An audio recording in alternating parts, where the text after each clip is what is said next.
in on the wind. If you look into the trees on either side of the scoreboard, sometimes you can just see, but it looks just about okay at the moment.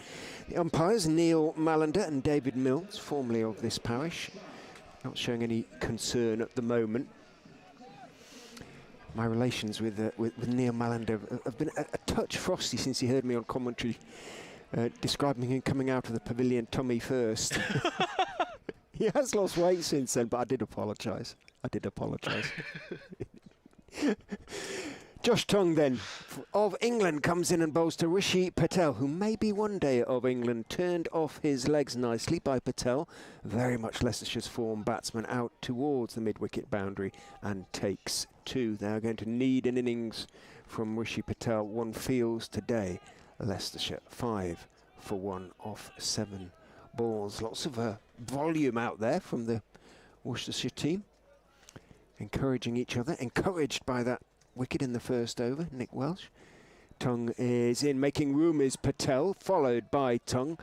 Patel still tries to work the ball out into the leg side. It wraps him on the pads and bounces out into the offside, and then Patel gestures that it had moved a little bit. We were saying for the benefit of those now listening to us on the stream, that the pitch maybe isn't quite as bouncy as pitches are sometimes for this competition at Grace Road. Just a little bit stickier than usual. Tongue bustles in and bowls, again straightish. Patel again trying to work it into the leg side, takes his bottom hand off the bat. Bounces perhaps a fraction more than he thought it was going to, but again the timing isn't there. It is already clear, Adam, that the pitch isn't going to make life easy for the batsman. No, it looks like a low-scoring pitch already. Handscomb and Handscomb hasn't faced a ball yet, but every batsman has struggled. Patel and Welsh. Tongue is in short, and it's popped up into the air by Rishi Patel again. It didn't come onto him in the way he thought it was going to. Looking to turn it into the leg side, popped up towards Brett D'Oliveira, running in from mid-on, but dropped well short of him. Handscomb was momentarily interested in the possibility of a single, but was disabused of the notion by Patel. 5 for 1 remains the score. 170, I would now acknowledge, would be extremely competitive. It would be. It's looking as though it would be extremely competitive. Tongue, shortish run down the slope, bowls slightly short. Waiting for it this time is Patel, and turning it neatly off his hips down towards wide long leg. Should pick up 2. Pat Brown goes running into field, and 2 again are taken. 7 for 1. Patel on to 5. Handscomb still yet to face a ball. Standing at the far end, well, he's getting a chance to have a look, Peter Handscomb. I wonder how long an opening batsman in T20 has gone without actually facing a ball. Looks like it's going to be 2 overs. Anyway, Tongue is in, bowls to Patel, who turns to mid-wicket and he won't necessarily face the next ball, because that is a no ball by Josh Tongue and a free hit. Bonus time for the Foxes and for Rishi Patel, potentially. A gentle cheer greets the news of the no ball, signalled by umpire Mills. Crowd beginning to fill up. Club were hoping for around 2,500 to 3,000 coming in. Tongue is in. Patel stands back, makes room, clubs him back over his head for a huge 6. Lovely shot from Rishi Patel. It was banged in a little bit short by Josh Tongue, but Patel, baseball style almost, had stepped back, made a little bit of room, and with the timing for which he's become noted this season, clubbed it back high over long off and into the green seats in front of the Turner Indoor Centre at the Bennett End for 6. So that was a real boost at the end of the over for Leicestershire. After 2 overs, they are 16. In fact, the scoreboards are disagreeing. The electronic has it at 15. The manual has it at 16. Got a Western style standoff. Who's going to blink first? I shall check the... it should be 15. It'll be Pennington to continue from the pavilion end. He bowls, and it's clipped into the leg side, and that should be 4 down towards the pitch covers. It'll go underneath them, in fact, as it's clipped behind square on the leg side to what would have been a wide fine leg position, and that's 4 more to Handscomb. first ball that he has faced in T20 cricket for Leicestershire is clipped away for 4. I'd imagine that is what we're going to see, what kind of innings we're going to see from him. He's not going to be a big hitter, but he's such a clever and experienced batsman, he should be able to find the gaps. Pennington in, and back goes Handscomb to a length delivery and plays it to mid-on, where a single is taken. He'll play proper but cricket shots, but cricket nous you get with Handscomb like that, don't you really, with Handscomb? If he stays in, he'll find a way. Fingers crossed. Well, you can see, I can imagine lots of nice drives, lots of clips, lots of playing behind square, which is how those sort of players can try and function. It's Patel on strike, 11 not out, 20 for 1 the score as Pennington is in, ramped, and he's going to get it away for 4.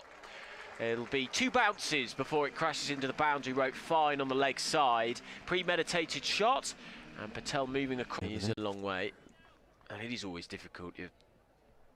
You're designed as a bowler to be running in, saving your legs for the 4 overs. As Pennington, 22 on his back, bowls, and it's a slower delivery which Patel decides to defend. And so we've got 1 ball remaining in the over. Patel, 291 runs in 9 innings, top scorer, and by some distance he's the only player in the Leicestershire team to get over 200 runs in this campaign so far. Also top scorer by a long way in the county championship. Of course he is, yeah.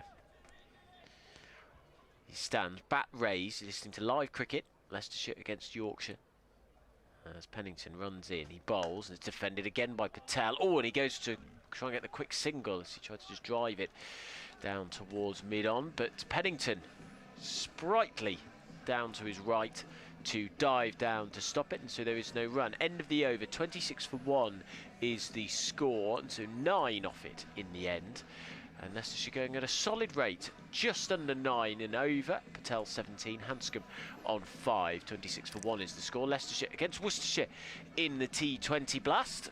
Live on BBC Radio Leicester or on the YouTube screen if you're watching it. 11 actually in the end. So because Handscomb's 4 off the first, and Patel's ramp plus the extra bits and pieces. Should just say Katie Bolter. Leicestershire's Katie Bolter, 1 game away from the Nottingham Open title. She's 5-2 up in the second set against Jodie Burridge. Good on her. Be a big focus on her at Wimbledon as a consequence. One fears Mitch Satner is going to come and purvey his Kiwi spin at Rishi Patel. Very slowly Patel waits for it, strokes it back towards Satner. There's something of a collision between Patel and Santner as he tried to get his bat back in. He was bowling to Handscomb, of course. Handscomb on drove. Santner stopped to his right, almost collided with Patel. Goes in again. Down the wicket goes Handscomb. Gets there far too soon, but waits for it and very cleverly flicks it out towards deep mid wicket and should get. Thought they'd get 3 there actually. 1 for the throw. Actually, good throw came in from deep mid wicket. Handscomb fancied 3, but Patel was satisfied with 2. He improvised very cleverly there, Pete Handscomb. He moves on to 7 as Santner is in, drops very short, pulled mightily out to deep mid wicket for a 1-2 bounce for. Well, he was trying the quicker delivery and he got that horribly wrong. Santner, he just dragged it into the pitch and it sat up. Had to wait a fair while, Handscomb for it to arrive, but once it did, he swiveled and, well, Adam Whitt is an informed batsman alongside. I think you would have put that one away. I would have done, although I think I got bowled by a delivery like that not too far away. Santner is in, tosses it right up, slog swept by Handscomb, and he slog swept for 4. Beautifully found the gap, and it runs away across this lightning fast hard outfield to a spare set of covers over there. All the fielder can do is run around and pick it up almost in front of the Building Society family stand, the Melton Building Society family stand, and Handscomb, impressing on debut, has moved on to 15 off just 6 balls. Leicestershire 36 for 1. He hasn't played, and this is what we were expecting, he hasn't played any shots that you wouldn't expect in a county championship game, but he's probably playing them more frequently. but he's not taking any risks. No, he's not. They've sent mid-off back to long off because mid-wicket has gone much into a conventional deep mid-wicket position. Santner is in, tosses it right up and waiting for it. Handscomb just bobs it back out into the offside, decides he's okay for the time being, doesn't try and wipe it into next week, as I suspect many a club batsman. I've never seen left arm spin bowl quite this slowly. Santner is in and bowls. That is a slightly quicker ball. Handscomb went back, tried to force it out into the offside. It's stopped at the second attempt at extra cover. And that is the end of an interesting over from Santner. 10 runs conceded from it. And after 4 overs of the power play, Leicestershire, okay, 36 for 1. It's a club-style bowling action from Santner. Very effective. He's got a brilliant economy rate in international cricket. 83 T20 games for New Zealand, 160 wickets, going at about 7 and over. But it's a.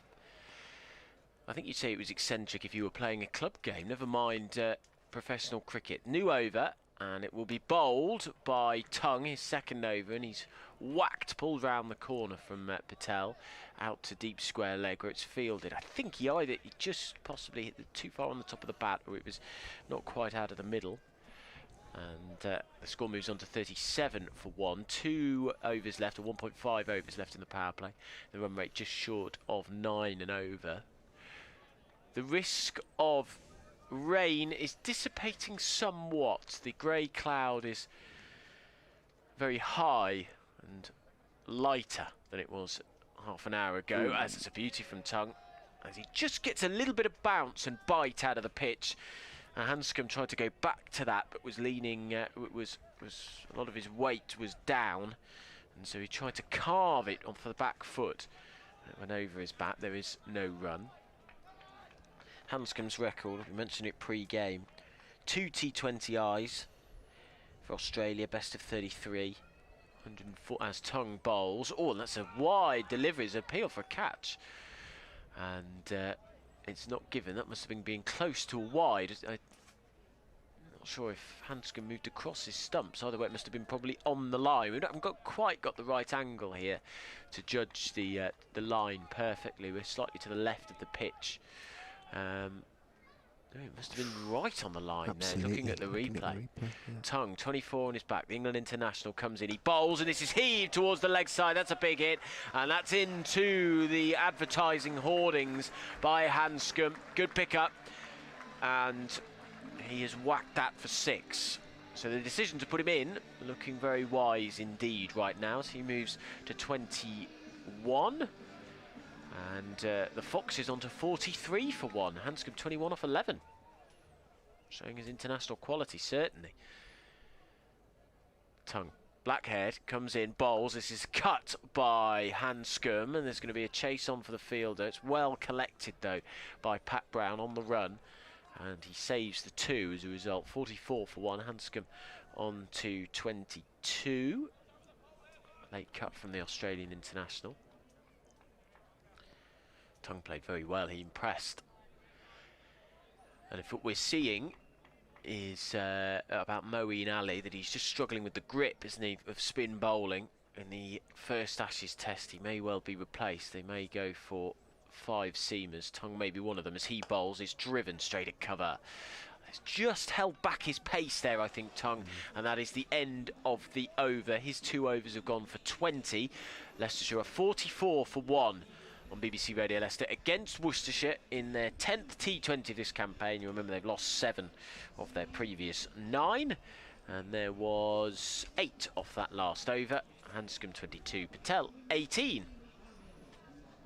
And as we say, yeah, it could be Tongue that they pick. There's a number of pace bowlers that they can pick, but you wonder whether the other option for them is down below us in the Leicestershire dugout. Rahan Ahmed may well be in line.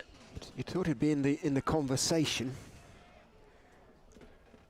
Pat Brown now is going to bowl the final over of the power play for the Rapids. Comes in, bowls outside off stump, forced out into the offside by Peter Handscomb, but you heard the Australian call no, as he saw it bouncing up in towards the covers, who fielded on the run to his right. He remains on 22. A few more now coming in, with the threat of rain having at least temporarily receded. Absolute lottery. And it may be that we're okay. 44 for 1. It is a pretty decent start on the part of the Foxes. Brown rushes in and bowls, pulled mightily by Handscomb over the top of mid-wicket, should bounce away to the mid-wicket boundary, runs over the ropes in front of one of the floodlight pylons. Super shot from Peter Handscomb, who is giving Leicestershire the sort of start that, well, they've had it once or twice in the competition, but certainly not with any consistency. But this is, in fact, this is what we were saying to Owen beforehand, that, you know, a top quality international batter can win you a game at T20 almost single-handedly with one fine innings. And if Handscomb can go on here and get sort of 80 or even more, then that could be a winning score on this track. Brown is in again to him. Handscomb just waits and goes back and calmly turns it towards mid-wicket. Oliveira slides across to his right, makes the stop just outside the circle. Handscomb takes 1, moves on to 27, 49 for 1. It's been a fascinating tale for Handscomb, hasn't it? So he was initially here for what, 6 games? 6 County Championship games, because Ajinkya Rahane was able to join from, whose first game was supposed to be the Gloucestershire game, wasn't it? It was supposed to be.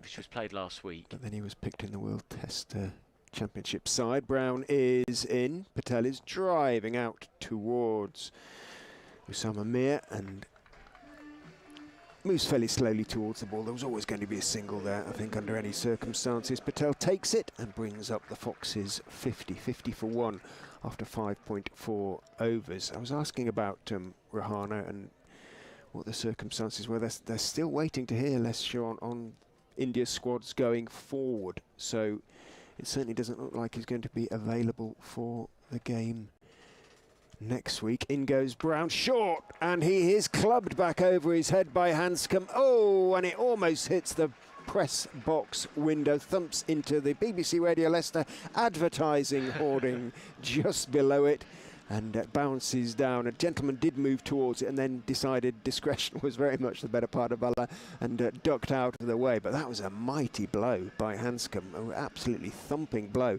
33 he moves on to off 16, 56 for 1. If you do bang it into this pitch, it sits up. So that is not the length. Do not bowl too short, because the batsman, especially a batsman of Handscomb's quality, can adjust. He waits as Brown is in again. That's a better length, just dabbed out into the offside. Brown leaps towards the ball and picks it up left-handed and lobs it gently at the stumps. It misses the stumps. Handscomb, actually, who'd taken a few steps down, for some reason chose to dive back in, and it sort of all rather petered out as Brown's throw sort of lobbed feebly back from the stumps. Even so, a dot ball, not too bad in the circumstances for Leicestershire's power play, because they have reached 56 for 1 from it.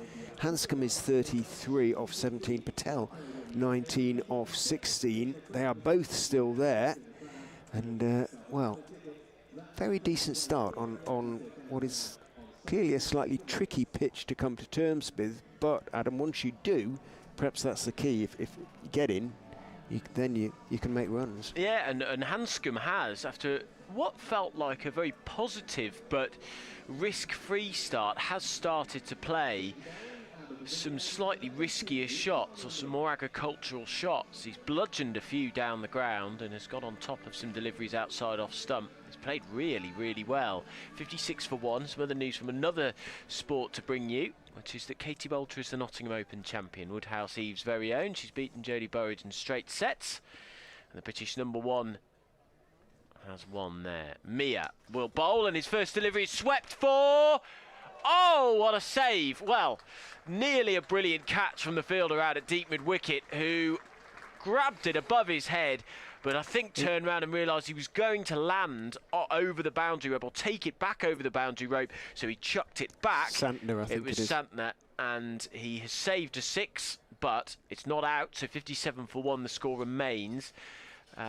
Did they run through for? They run through for a single. So just one in the end. Patel, that was his shot. Who's struck that slog sweep.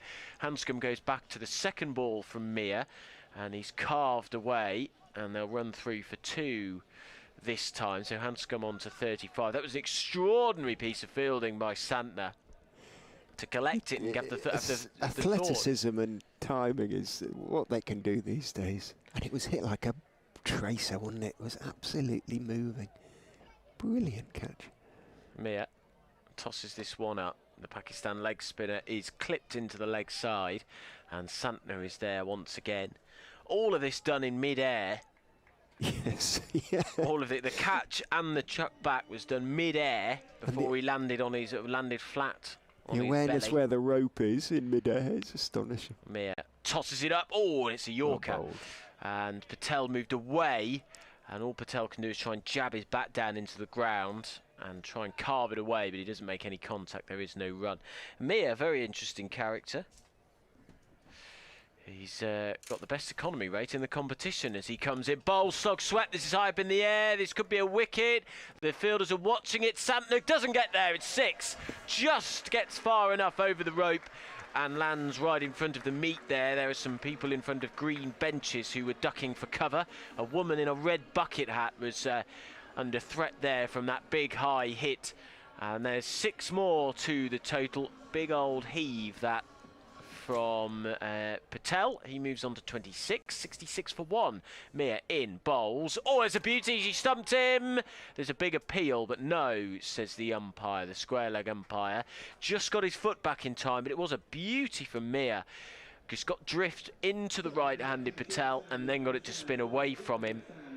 And that was a beauty, but he doesn't get anything forward in the end. So end of the 7th over, Leicestershire is 66 for 1. What an eventful over that was, Richard. It was. 10 runs from it.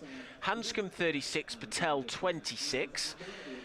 And Mia, who his economy rate, as I say, best in the T20 Blast at the moment, 6.25. He's played 4 innings. He's got the third best batting strike rate too. Just over 200, but he was punished there, and it could have been worse if it wasn't for Santner's athleticism. So that run rate 9.4 and over at the moment. I think the breeze, such as it is, helped that high 6 from Patel. Just did enough to drop over the leaping Santner. Brett D'Oliveira is in from the Bennett end. Bowled Handscomb, and he's bowled him with his very first delivery. Handscomb went back, tried to work it into the leg side, and well, basically just missed it. I think it may have turned back in or hurried on a fraction. His back was to us. We'll have a look at the replay. But Handscomb, after that wonderfully bright innings, let's have a look at the replay. It turned a fraction, but he went back to a delivery that was quite well pitched up and missed it, essentially, trying to play across the line. But a very good start to the innings from Peter Handscomb, or given to the innings by Peter Handscomb, 36 off 20, but he goes, and Leicestershire 66 for 2. He'll be gutted about that. And again, I mean, we can't blame Peter Handscomb for some of Leicestershire's failings in this competition, but that again is another example of somebody getting to 35 and getting out. And it's been people going on from that point, which has been their problem. He played really well, Handscomb. He added some real impetus, some real pace and aggression to the start of the Foxes' innings. But a nice bit of bowling from D'Oliveira, who's got 11 wickets. He's bowled really well in his past few games, going at a really low economy rate. Yeah, he's always hard to get away. Tosses the ball from hand to hand, jogs in just a couple of steps and bowls to Colin Ackerman, who goes back and sort of tenses up as there is a little bit of spin, leg spin of course, and he pushes it suspiciously back down the pitch towards Brett D'Oliveira, who's in again, drops a little bit short, doesn't really get up though. Ackerman goes back, tries to work it back past D'Oliveira on the onside. D'Oliveira dives across to his right and again almost collides with Patel, but he makes the stop. In he goes and bowls, tosses that one up and driven hard by Ackerman, but again straight back to D'Oliveira, who stops the ball in his follow through. Thus far a wicket maiden from Brett D'Oliveira, first 4 balls. A wicket and 3 dots. D'Oliveira is in. Ackerman is dancing down the wicket, more or less getting to the pitch of it, but whipping it straight to mid-wicket where Dylan Pennington, his blonde hair covered by his black cap. They look quite stylish, the Rapids, in their sort of black gear, don't they? Black with blue little highlights. Down the wicket again goes Ackerman. This time he has got it away, but only as far as long on. It'll be just the one. Well, great over from Brett D'Oliveira. Took a wicket with his first ball, conceded a single from his last. 4 dots in between, and that has really put the brakes on Leicestershire's charge towards potentially a score of sort of 180. They're on 67 for 2 after 8. Yeah, brilliant both for getting the wicket and breaking what was a damaging partnership, and as you say, for the fact that only 1 run had come from it.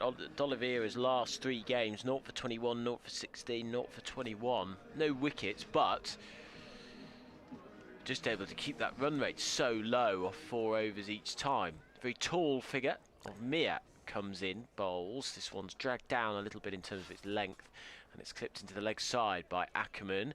They run through for a 2. That's good running. There is an appeal for a run out, but it's very strangled and very short, and they scamper through for a second. Ackerman felt he was very unfortunately out, didn't he, in the last game? Clipped what he felt to be an above waist full toss straight to deep backward square leg first ball. You could argue that he shouldn't have hit it straight. He should have put it somewhere over the Western Terrace. Yes, you're right. But yeah, he was a little bit unlucky not to get a call, for sure. Mia, 18 on his back, spins the ball from his right to his left hand. He's now got it back in his right as he bowls, and again this is back of a length, and back goes Ackerman, tries to heave this into the leg side, but Santner is fielding. The New Zealander collects and throws in left-handed. It's been a mixed campaign for Ackerman. He's had a couple of really good innings, bit of injury in there too, but and of course the 70 odd against Derby as Mir comes in, tosses this one up, back goes Patel and hoists this down towards long on, where it is fielded by Josh Tongue and whipped in. 71 for 2 is the score. That run rate at 8.3, which is exactly how many overs we've had. That's Mir. Up to the wicket now, tosses it up. Oh, and he's scrolled him, has he? Or has he edged it? Yes, and Ackerman is walking. He went for a big heave over on the legs of the offside, sorry. Must have got a little inside edge, and it was well collected by Ben Cox behind the stumps. And the 3rd wicket falls for Leicestershire, and it's Ackerman's 2nd failure in a row, and the Foxes, from looking in a decent position at one stage and not too long ago either, they were what, 66 for 1, now find themselves 71 for 3. Yeah, there's turn, which will interest, one feels, Callum Parkinson and Rehan Ahmed and Ackerman himself, but yeah, they've just got to be a bit careful. Nice catch by Ben Cox, of course, behind the stumps. Ackerman looking somewhat forlorn out there, shakes his head. He's got a wry smile on his face. And, well, this is... Again, it's these overs where they just struggle to push on. This has been a regular theme, hasn't it? That somebody on the top order will get to 35, then they'll lose quick wickets and they'll find themselves 71 for 3, 60 for 4, and 2 batsmen have to rebuild. Now, Patel, to be fair to him, is there at 27. But Worcestershire have played themselves well back into this game with these overs from Mir and from D'Oliveira. The slip has gone in. You don't often see that in the 9th over of a T20. 71 for 3. Then Kimber, the new man. He's up to the wicket, Mir. He bowls. Back goes Kimber. Clips this into the leg side. It'll be fielded by Santner, who runs to his right to a more square mid-wicket position. Greetings to Fanga Fox, who's asking whether Mulder's fit to bowl. No, is the short answer. Well, they have missed him, haven't they, in terms of the balance to their bowling. Mir. High arm as he comes in. Oh, and there's an appeal for leg before wicket and given. And Patel has to go this time, and he looks back in a slightly confused manner. It did look a bit high, but he went so far back, Richard, that might have stopped him, because it pretty much hit him, I would say, a few inches from the stump. So we're going to watch the replay now. Yeah, he's got enough. a bent leg. He's got a bent back leg as well, which it crashes into, and that looked plumb. Big appeal for leg before wicket, and it was given by the umpire. So 72 for 4. This is a hugely damaging period for the Foxes. In the past 2 overs, they've lost 3 wickets, and Patel, who's the other batsman in on 27, has to go, and now Kimber and Vian Mulder will have to rebuild from this position at the end of the 9th over. But that was 2 wickets in that over, and just 5 runs from it, so 6 runs have come off the last 2 overs. The Foxes stuttering and spluttering their way through their middle overs. Spin is clearly going to be a huge factor in this game. In comes Vian Mulder then. Louis Kimber will have to adjust. He won't be able to hit in the same way as he hit at Headingley the other day, but he's got a little bit of time. Still 11 overs to go as D'Oliveira is in to Kimber, a little bit wide. Kimber goes back and chops it away into the offside, drives it away off the back foot, but Mir, who for a big man, as you say, he's actually quite good at getting down and manages to stop the ball. Again, it's a little bit short. Again, Kimber goes back. That might have been the one that came back. A bit difficult to tell from where we are. Certainly it was inside part of Kimber's bat as he tried to force, ran it out to Pennington at mid-wicket. D'Oliveira is in, driving in the air, over extra cover. Lovely shot from Louis Kimber. That sort of in-out loft into the offside, over the top, miles over the top of Osama Mir. Bounced, actually very nearly went for 6, didn't he? It was only a couple of feet inside the ropes in front of the ground staff and the electronic scoreboard over there. Beautifully timed by Louis Kimber. Just over pitch from D'Oliveira, who is in again. That looked a little bit over pitched as well. Kimber went back though and cut it away towards backward point. Takes 1. It was more accurate in terms of the line though, that delivery. He both over pitched and it was a little too wide on the previous delivery, whereas there he got it straighter.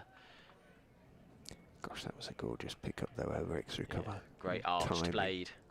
Beautiful timing. D'Oliveira is in, drops a little bit short, goes down a little bit low, bottom edge onto the pad, saves Vian Mulder. They went back, tried to work it into the onside, and it almost crept underneath his bat. End of the over, 77 for 4, so no wickets falling in the over, but only the 5 runs added. But 4 of them were beautiful. So that run rate down to 8 and over. Happy Father's Day to those celebrating too on this Sunday. You know, the man sat behind us, Richard Owen Palmer-Atkin, got a Father's Day card today. You know, he's got no children though, and there isn't one on the way either. But do you know what he does have? Okay. He has a dog. Oh. Daddy. Oh my word. So Wesley, his adorable dog. He got a card from his dog. He got a card from his dog. Labradoodle. Labradoodle. Got him a Father's Day card.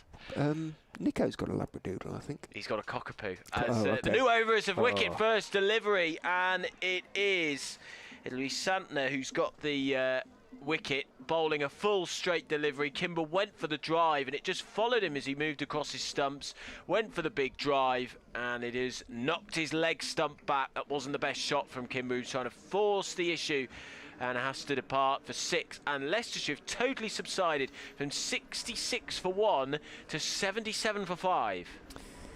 Yeah. The way he started his innings, Louis Kimber, yeah, he only faced 6 deliveries, but he looked to be sort of playing quite sensibly, if you know what I mean, that he was judging the pitch well and the difficulties therein, but not on that occasion. Playing back is risky on a pitch like this, and unfortunately he paid the penalty. What will Rehan make of it? Owen just saying to me there behind us that we've got our headphones on, so I don't think we caught it, but the rumbles of thunder faintly in the distance. Yeah. It is due to rain at about 4 o'clock, it's 3:10 now. Santner then, 1.1 overs, 1 for 10, the New Zealander. A big tall man, very experienced, up to the wicket now. He tosses it up and it's driven by Ahmed. That would have given him a rush of blood to the head, I'm sure. as he wanted to drive that. It was in the slot, but he sensibly played that, did the England international. And you had two players on naught when they both came in. The worst case scenario. Mulder has got a shock of orange on his bat as he holds his bat just above his hips, and he plays this down the ground, and he'll scamper through for a single. We did see a slightly different type of innings, didn't we, against Yorkshire from him, where he was more aggressive. 31 from 17 balls. He started quite slowly, but then really ramped it up, hit a few big sixes, and picked out deep mid-wicket, didn't he, I remember. Santner tosses this one up. Oh, it's a beauty. Just confusing and tempting Ahmed over whether to come forward or back. He went forward, but it was on the rise, a thick outside edge which squirts away to cover where Mir is waiting. Santner drags this one down, and back goes Ahmed, guiding it into the leg side where mid-wicket is fielding. And goodness me, this innings has totally collapsed. They were going at a good 9.5 and over not too long ago. It's totally dropped to 7.4. Mulder on 1, Ahmed on 2, and it's the South African who's facing. Santner bowls. It's a good length, that. Don't know whether to come forward or back to that either, and he just pushes it down the ground. End of the over. Is that 4 off it, Richard? Yes. 4 singles. Ahmed 2, Mulder 2, and 11 overs gone. Leicestershire in a bit of doo-doo right now because they are struggling. Key now is really to sort of play the overs out, bearing in mind the potential weather that's around as well. Try and get 140, 150 on the board, and no, it will turn for our spinners as well, for Leicestershire spinners too. In goes D'Oliveira, back goes Mulder, forces back towards the bowler, who dives to his left, gets a couple of hands to the ball, but simply slows it en route too long off. So Mulder takes 1, moves on to 3, brings Rahan down on strike. D'Oliveira is in a huge full toss that is hit over extra cover, should bounce away for 4, does bounce away for 4. Got that one badly wrong, Brett D'Oliveira. Absolutely juiciest of full tosses outside off stump, and smashed over extra cover, bounce just short of the ropes by Rahan Ahmed. Not one to look the proverbial gift horse.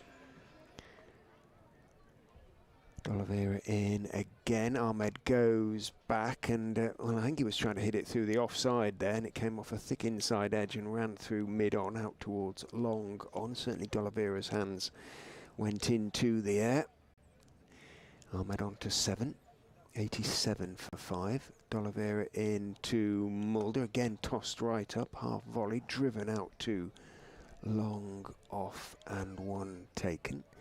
Mulder's sort of correct style might just work here for Leicestershire. If he hangs around to the end, ends up 40 or 50, that would be okay. Down the wicket goes Rahan Ahmed, trying to hit over long on. He's going to be caught, and he is caught. Well, yeah, we've had this debate quite a few times about Rahan, haven't we? It's the way he plays, and sometimes he may need just to temper that approach according to the conditions. With so many overs left to be bowled, was that the wisest choice of shot? Clearly it wasn't. Had he cleared long on, everybody would have been saying, well done, Rahan, but he didn't. That's the fact, and it was caught by Adam Hose comfortably. You know, not even on the rope. He had to sort of come in a few feet to take it. Absolutely clothed it out there. And suddenly, Leicestershire, having been 67 for 1, are 88 for 6. Yep. 21 for 5. That is an absolute collapse, of subsidence. And Scriven can hold a bat. That's certainly true. He's a very talented batsman. But we are now into the bowlers. And that is why Ahmed, you could argue, needed to be a little bit safer there. He was the last of the established batsmen, and now they're, with the final ball of the 12th over to go, going to be fighting to post a score of any nature. They did cross the batters, so D'Oliveira... No, they didn't, actually. D'Oliveira is in to Scriven, who works it out into the leg side again, going back and playing it cross-batted riskily off a thick inside edge, but he picked up 1, and he keeps a strike. 89 for 6, so there was the 4 in the over. So 7 runs, sorry, 8 runs from it in the end, but the wicket was probably the more important moment. 89 for 6 off 12. Yes, so at one stage, Leicestershire 66 Yeah, for 67 one. for 1, yeah. 67 for 1. Yeah. And with Handscomb and Patel there, looked like they set a really decent total. And now what they're on for 130, 140, Richard, at best. Afraid so. He's looking that way.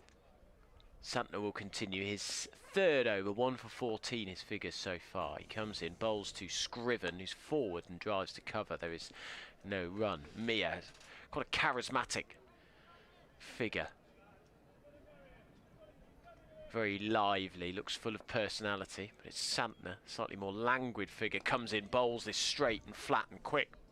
But it goes to Mia. But it was just wide of him this time, so Leicestershire able to scamper through to a single, They get 90 now for 6, 12.2 overs, that run rate down to 7.3.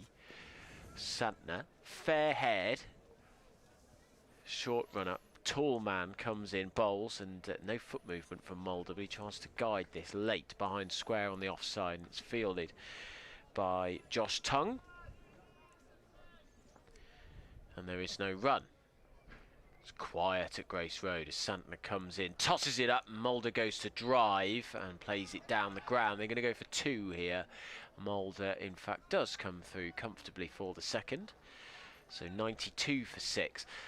It's deliveries like that, and I guess Mulder has to play this way now. It's up to him to probably get 40 or 50, and he can afford to take 35, 40 balls in order to get that. As Santner comes in, Mulder drives straight to Mia. There will be no run to cover, and he tilts his head back in frustration, does Mulder, as he does so. But it was that delivery, the previous one, tossed up half volley. A lot of players would have gone for that. It was in the slot, and he played a safer shot. Santner in, tossed up, driven along the ground by Mulder, and that is the benefit of that approach. But again, he doesn't get the boundary because it's very well fielded by Brown out there, the England T20 player, who tumbles to the ground as he collects the ball but gets up quickly. 2 more added to the total. Mulder again frustrated. He bashes his fist into his hip, and that is the end of the over. 94 for 6, so 5 off it. And I'm just going to look at the overs recently. Since the 7th, when Leicestershire got 10, the overs have been 1, 5, 5, 4, 8, and now 5. And they're not going to post any kind of competitive total with those kind of runs per over. It doesn't look that way. You can only, as I say, hope that Leicestershire's spinners, bowlers sensibly and get as much out of the wicket as the Worcestershire spinners have obtained. D'Oliveira, to finish his spell, is in, outside off stump, and spun back in a little bit, and again Scriven can only sort of force it out into the offside where Mia feels and then indicates with his right hand that it came back, moved. Actually, it was the conventional leg spinner, but did too much as far as Scriven was concerned. D'Oliveira is in, ditto, almost exactly the same result, same delivery, just outside off stump, spinning away. Scriven goes back, tries to work it into the offside, doesn't time it. This time D'Oliveira fields off his own bowling. In he goes, bowls, tosses it up, thick inside edge from Scriven as he flicks it out into the leg side. Brown with that lightning throw of his. I'd hate to be a keeper sometimes at T20 because they absolutely whistle it in, and it bounced just in front of Cox, who took it cleanly, but hands must be, well, pretty sore at the end of an innings. Mulder waits for that one, looks to work it through mid-on, can't get it past Pennington, diving away to his left. So far just the 1 run from the first 4 balls of the over. D'Oliveira is in. Well, that's going to be 2 runs because it's driven through the vacant mid-off area by Vian Mulder, who jogs a single. 95 for 6 coming to the end of the 14th over. D'Oliveira coming to the end of his spell is in and bowls. Scriven works it away off the back foot out to the sweeper on the offside boundary and takes 1. 3 singles from the over. D'Oliveira finishes with figures of 2 for 17 from his 4 overs. Leicestershire 97 for 6 after 14. 6 remain. If they can get, can they get 50 off the last 6? It's kind of what they need. That would give them 147. Did you get one? If you get 150, I think that is a something to work with, isn't it? With the pitch turning. Yeah, defendable total, just about. Mia then, the tall Pakistan leg spinner, will continue from the pavilion end down below us. He will move away from us as he starts his run. Starts it almost like a sprinter would from a standing start. Ooh. Oh, that's a poor delivery, long hop, and that's scooped for 4. That's a terrible delivery. And Scriven gives it the punishment that it deserves. It was a rank long hop down the leg side. All he had to do was paddle it round the corner. 4 runs, and that's 100 up for Leicestershire, which is greeted with a, I don't know whether that's relief, irony, by the a little bit crowd. of ironic applause, wasn't there? And a few cheers, but that was the sort of delivery that rather gives county cricket a bad name. Yeah. That was awful. International cricket a bad name. He's an international player. Any cricket, yeah. It's Sam Amir. 2 for 19 as he comes in. Bowls, that's a much better delivery. That gives county cricket a good name. Tossed up outside the off stump, forcing Scriven to try and go back, but it was too good for him, too quick for him. Zipped off the surface, and there is no run. Scriven on 8 off 9 deliveries. Leicester's run rate 7 and over as he comes in, tosses this one up. It's hit down the ground by Mulder. He's going to be caught at long on, and another wicket falls. And it is Santner, the man to collect it. Mulder has to head off. And that wasn't bright, was it? Another wicket falls for the Foxes. And it's Scriven who goes for 8. The Foxes 101 now for 7. Not quite sure what he was thinking there, Tom, really. Want to get on, I suppose, and get after it, but with the amount of overs that are left, well... He didn't hit it, he didn't go for it enough, he didn't throw his hands to it. You either play that shot safely or you launch it, and he just sort of... fell in between the two stools, didn't he, rather? Yeah. Good enough shot if you had all the fielders in, perfectly good, but it was not suitable when you've got the men out. You really need to bludgeon it if you're going to get it for 6. So the new man, Mike Finan, and we really are now into... I mean, Finan can smack it about a bit. He tries to give the ball a big heave, but we really are into the tail enders now. And the Foxes are in deep trouble here. 3 for 19 for Summermere now. And he's only in his 3rd over. He's up to the wicket, he bowls. Oh, he's bowled, Finan, first delivery. Quick and flat and sharp. And it has knocked back the off stump of Mike Finan, who walks off sorrowfully. Didn't have a clue, did he? No. Michael, he genuinely did not know how to play that delivery. Half back, half forward. What's it going to do? He didn't have a clue. He looked up, back up down the pitch at the bowler as if he didn't actually know what had happened. I'm not sure he even saw it. We're just watching the replay now. Oh, it's a beauty. It is. I think it's the Came googly. back a bit, yeah. I think it's the lovely googly. loop to it as well. It was a good ball, in fairness, for Mike, but ouch. Nice little drift on that ball from Mir. That was a sublime delivery as he gets his 4th wicket. And he's still got 1.2 overs to get his 5 for Richard with 2 wickets left for Leicestershire. And just to reiterate, if you're just joining us, Worcestershire against Leicestershire live at Grace Road. The Foxes were 67 for 1. They're now 101 for 8. I'm searching for sort of consolation here. Well, he can't get Akka's record, can he? 7. He can't match 7 for. No. The consolation is that it he can only rain. get 6 for. Then there's rain possibly on the way. So Mia, 2 overs, 2 balls left. This is an interesting field for the 15th over for T20. We've got short mid-wicket slip. As he comes in, bowls, and it's Parkinson who was fiddling and fidgeting all the way. It's a good one, wasn't it? It's still a good leg spinner. Yeah, defends it well though, does the number 9 for the Foxes. Mir then final ball of his 3rd over. Up to the wicket, he bowls. Oh, and he's hit on the pad. but it goes to short fine leg, and that is the end of the over. So 4 off it, and 2 but 2 wickets. And well, you remember it was a blazingly sunny day, wasn't it? This time last year, I remember it was the day before Leicester Tigers went down to Twickenham to win the Premiership. In fact, it was a year ago. 366 days ago it was. So it would have been the 17th of June last year. Worcestershire came here and got absolutely battered, didn't they? Leicestershire were able to just turn them over quite comfortably. They won 2 games all year. They were the team that were really struggling, and the tables appear to have turned somewhat. And yes, Worcestershire have lost their last 4, but they started well in this competition. They're fighting for a quarter-final place. Leicestershire in trouble. Josh Tongue trying to finish things off for the Rapids. Bowls to Mulder, who drives firmly out into the offside. Good piece of fielding away to his left at extra cover. Keeps Mulder 2-1. Happy. Not really much choice, I suppose, to give Parkinson the strike at this still relatively...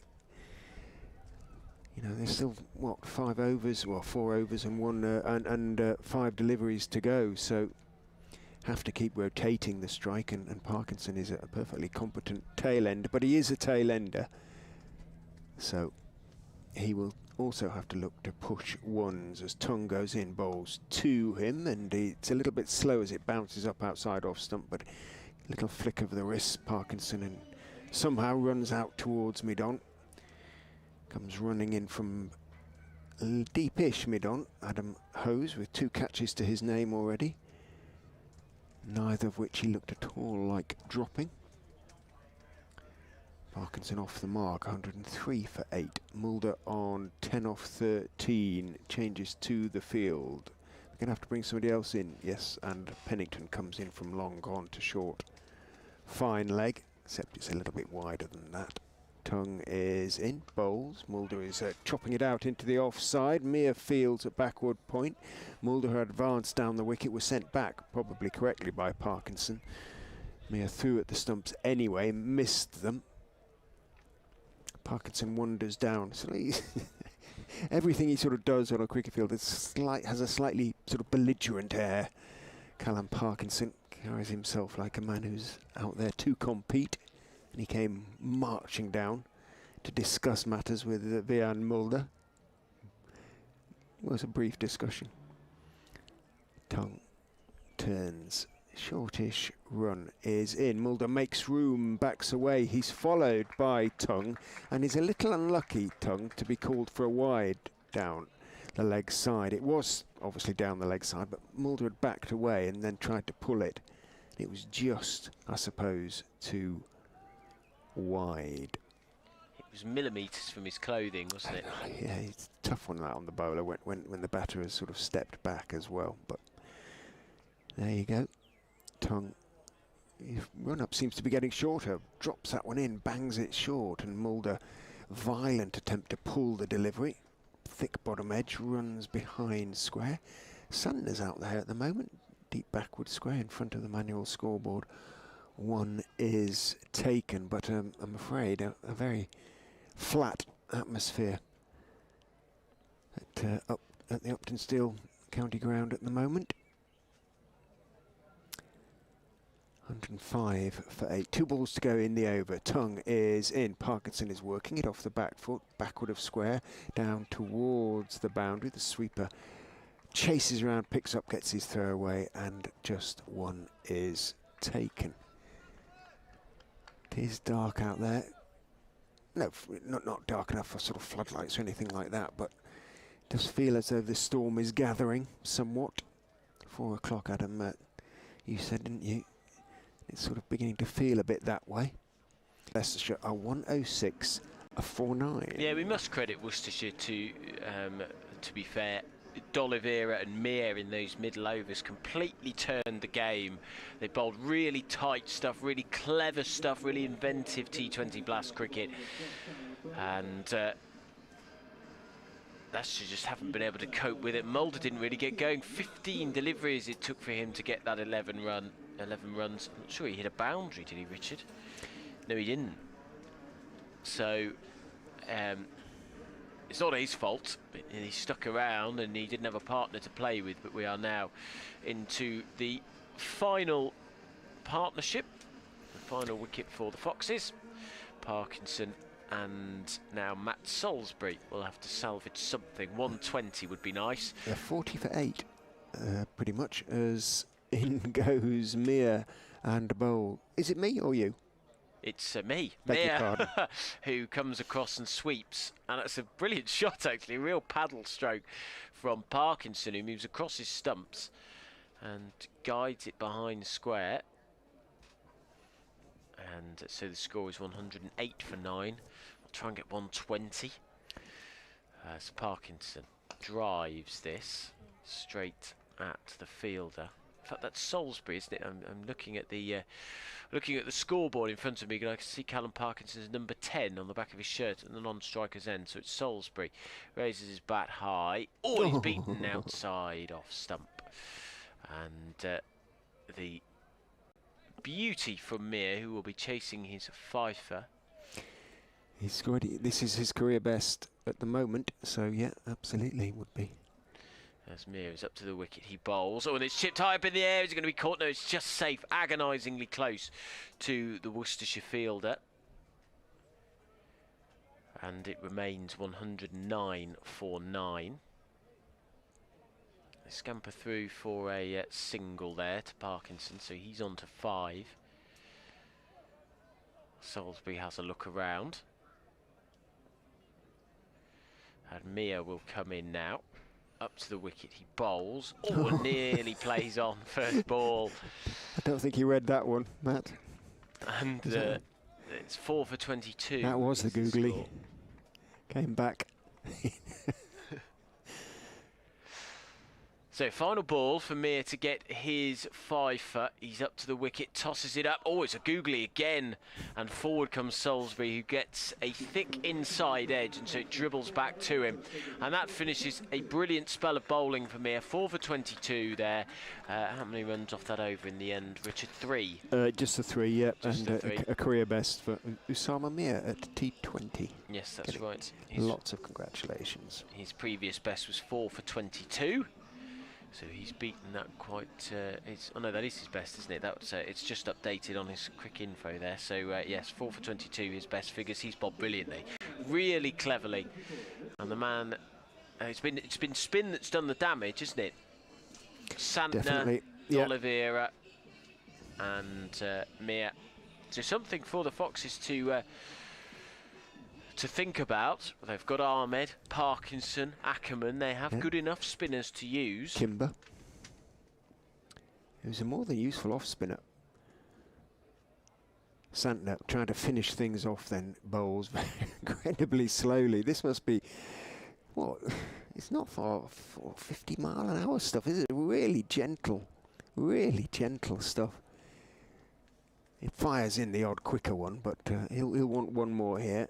Pushed back to him by Parkinson, who's dancing down to that one, then turning his wrists on it and pushing the next delivery to Pennington. 2.4 overs to go, and 109 for 9 as Santner is in.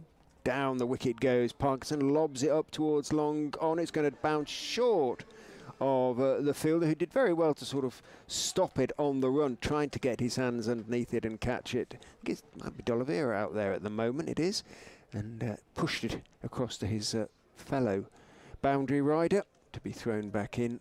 Parkinson manages to pick up 111 for 9. Santner in to Parkinson. That's his quicker ball, but he tends to drag it down a little bit, and Parkinson goes back and works it out to deep backwards square. In comes Pat Brown to field. 1 is taken. Brings Matt Salisbury down on the strike. I don't know why I'm laughing. I mean, we wouldn't have read Mir's googlies. Well, I certainly wouldn't. I don't think. But it does make you look a bit of a clot, doesn't it, when you've got a bat in there. In goes Santner and bowls. Salisbury is very suspicious and waiting for that fairly conventional left arm spinner that's just pushed back towards the Kiwi. Slip is in as Santner is in, and again, minimal foot movement from Matt Salisbury, but he does keep it out. End of the over, the 18th of Leicestershire's innings. They picked up 3 runs from it, all to Callum Parkinson, who's 8 not out of 12. Matt Salisbury yet to score off 4, and 112 for 9 with 2 overs to go. So 120 would be something to get up to a run a ball, would probably be the target right now. It's not these two players' fault. They're not there to get the runs, they're there to get the wickets, and they will be grumpy that they won't have a lot to defend. And Worcestershire will be cock-a-hoop about the way that this innings has gone. I really thought you and Handscomb and Patel were in earlier, Richard, that yeah, it looked like it was going to be a decent score, didn't it? But hey. Pat Brown will bowl the penultimate over. He's only bowled 1 over so far. 12 runs have come off it. He's up to the wicket now. He bowls, and there's a big swipe from Parkinson. He misses it entirely. And Brown stands and stares at the spinner. Not overly impressed with that shot across the line. I think he saw it as probably rather insulting. Well, there hasn't been any real sign of rain. The dark clouds that were here just before we started have dissipated. It's grey skies, but it's high-grey cloud as this is driven. Oh, what a catch! And Leicestershire are all out. It's D'Oliveira backpedaling and stuck out his right hand to grab it well above his head. That's it. He's got bucket hand, I suppose you could describe it as. That was an excellent catch, brilliant athleticism, and that is the end of the Leicestershire innings. They've been bowled out for 109, and let's not forget, I will reiterate, at one stage there was 67 for 1 with Peter Handscomb and Rishi Patel going on very nicely indeed, and then since then they've fallen to 109 all out, so 112 all out, apologies, with Parkinson on 8 and Salisbury yet to score. So that is the end of a very disappointing innings for Leicestershire. They have been humbled by the Worcestershire spinners more than anything. Credit must go to Assam Amir with career best figures in this format, as well as Brett D'Oliveira, who did very well too, and Mitchell Santner. And it will be 113 to win. Yeah, to lose your last 9 wickets for what, less than 50, then there's not much you can say really about that. There are no positives really to be taken from that. Fair play to Worcester, they caught everything, didn't they? And fielded like demons. That stop on the boundary by Santner in particular, although it didn't, he made the catch and then had to throw the ball back in, so it wasn't completed, but it was brilliant, and they took every single chance that was offered. Unfortunately, there were plenty of them, and 112 will take an awful lot of defending. You never quite know, but knowing that, and with the weather that may be around, Worcester now, they'll crack on. They'll look to just keep ahead of the DLS. The DLS will be on the board. And what do we need? 5 overs. So if 5 overs, if they're ahead of the DLS at that point, then that's all they have to do essentially, and then they don't care if the rain comes because it's theirs already for the taking. Unfortunate for the Foxes, but well, that's a bit of a nadir, I'm afraid, Owen. Yes. Well, Adam Whitty, Richard Ray, thank you very much. Leicestershire all out for 112, and as Richard rightly says, that's going to take an awful lot of defending from Leicestershire. I mean, Colin Ackerman told us before this one, shortly after the toss, that they were aiming for 170. Richard and Adam were talking about potentially maybe going a little bit further, 180, 190, maybe even 200. But in the end, guys, they've fallen well short of that. Yeah, in fairness, we hadn't had a really good look at the pitch, and the pitch is not a 170, sort of 180 pitch unless you're really good and bat really cleverly. Leicestershire did initially with particular through Peter Handscomb, who batted really, really nicely, and his dismissal, being bowled by D'Oliveira for 36 in the 8th over, was probably the end of Leicestershire's chances really of making a really good score. Rishi Patel, who's been in form, 27 off 23, but everybody else really, really struggled with the sort of lack of pace, excuse me, and bounce in the track.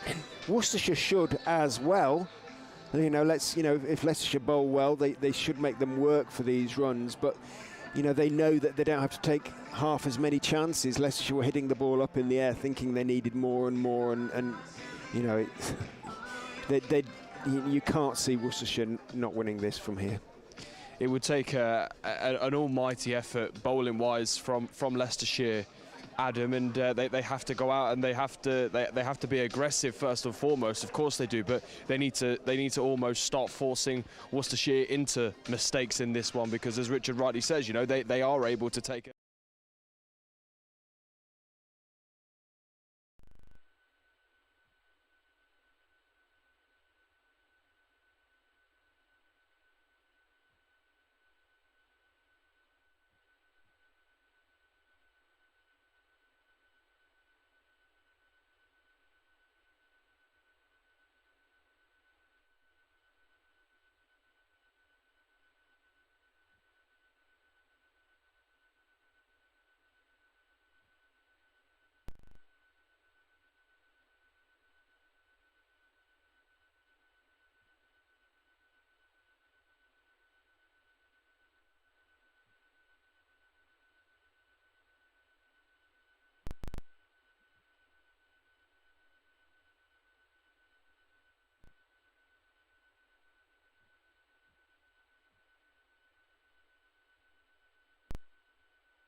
5.6 and over, and they're going above that already, 6 and over.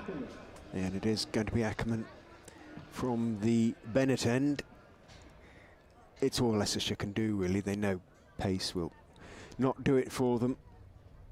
They have to go with spin almost from the start and stay with spin. It's a shame a lot of kids here, with it being an afternoon start and enjoying themselves, and it'd be nice to see Leicestershire really sort of competing. But they're struggling at the moment. Ackerman is in to Jack Haynes, a little bit short, so Haynes can go back and clip it firmly out towards mid-wicket. Louis Kimber out there in the empty acres in front of the manual scoreboard. A single taken. Haynes on to 2-7 without loss. They'll be having half an eye on the DLS, the Duckworth Lewis Stern method, as Ackerman is in. Clipped again, more or less the same place by D'Oliveira. It was a better length delivery, but it was a little bit leg side, so D'Oliveira could just stand in his crease and work it aerially through the vacant mid-wicket area out towards Kimber. Singles off each of the first 2 deliveries. Ackerman is in. Haynes, a little bit unsure, forward or back. Didn't do either in the end. It came back towards him a touch, and he sort of levered it out into the offside. Rather ugly defensive push. Did its job though. Ackerman is in, dropping very short down the leg side. That will be signalled wide, and is. Haynes did try to work it away, missed it. Handscomb didn't take it cleanly, moving to his left behind the stumps, but has to bowl it again. Ackerman is in, slog swept in the air, and it's going to bounce away to square leg by Haynes. Over the boundary it goes. He got plenty of it, swept on length obviously. A little bit, well, obviously uppish, but hit it solidly enough. Picks up 4. Solid start by the Rapids. Leicestershire did, remember, make a good start. They were 36 for 1 off 4 overs. In goes Ackerman again, drops a little bit short. Haynes goes back, tries to club it through the offside, but doesn't get it, and cloths it slightly out towards Parkinson at mid-off. 13 without loss. They've already got the runs they need off the over though, as Ackerman goes in. Haynes is leaning forward and on driving aerially, but long on is out. There is no mid-on, and so a comfortable one is taken to finish the over. 8 from it, and no real risks taken by the Worcestershire batsmen. They're going to have to give it some air and say, go on and try and, try and hit this for 6. Well, that is very difficult to do during a power play, or a very brave thing to do during a power play when all your fielders, bar 2, are up inside the circle. Yeah, they've just got to be aggressive, but the worrying thing from a Leicestershire perspective was how comfortable Worcestershire looked there in those opening 2 overs. They're 14 for no loss. They require 99 to win, as Parkinson is in. Back goes Haynes and crashes this into the covers, where it's fielded by Scriven. 88 on his back. Is it 2 fat ladies in bingo? 88. Parkinson up to the wicket. Bowls. It's driven, and that's past Tom Scriven. And can I say 2 fat ladies anymore? You said it twice. Yes, it's a problem for the various amusement bingo arcades around the country. Parkinson runs away from us now to the wicket. He bowls, slog swept for 4. That's a lovely shot. He was really onto that quickly, Haynes, and has clattered that to the boundary rope, straight as a dart at a 90-degree angle. And this looks worryingly comfortable for Worcestershire as they chase down 113. They have already got to 20 for no loss. Haynes on to 13, 93 required to win. Parkinson up to the wicket, tosses this one up, and it's driven straight at Scriven, who stops the ball. He spills it slightly, but not enough for them to scamper through for a run. Apologies if I have offended you with my not me, no. Outdated. Oh no, I meant more widely with my outdated bingo references. Parkinson bowls, back goes Haynes, and again finds Scriven, who's been in the game in every delivery, I think bar 1 in this over. 20 for no loss is the score. Parkinson none for 12 from his 1.5 overs as he comes in blonde haired, orange soles to his boots, and Haynes drives down the ground, and he will keep the strike. D'Oliveira might be a little bit grumpy with him as he's hogging it at the moment. He is on the 214. The score 21 for no loss. That run rate at 7 and over. The required one is already at 5.4. Worcestershire require 92 to win. And they've got 17 overs to do it. Have a look at how many balls that is, but it will be what? Trying to do 102. Trying to do maths on air again, Richard. Will I ever learn? 102 balls.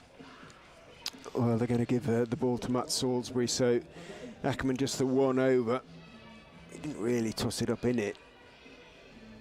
And so they're going to see what Salisbury can do.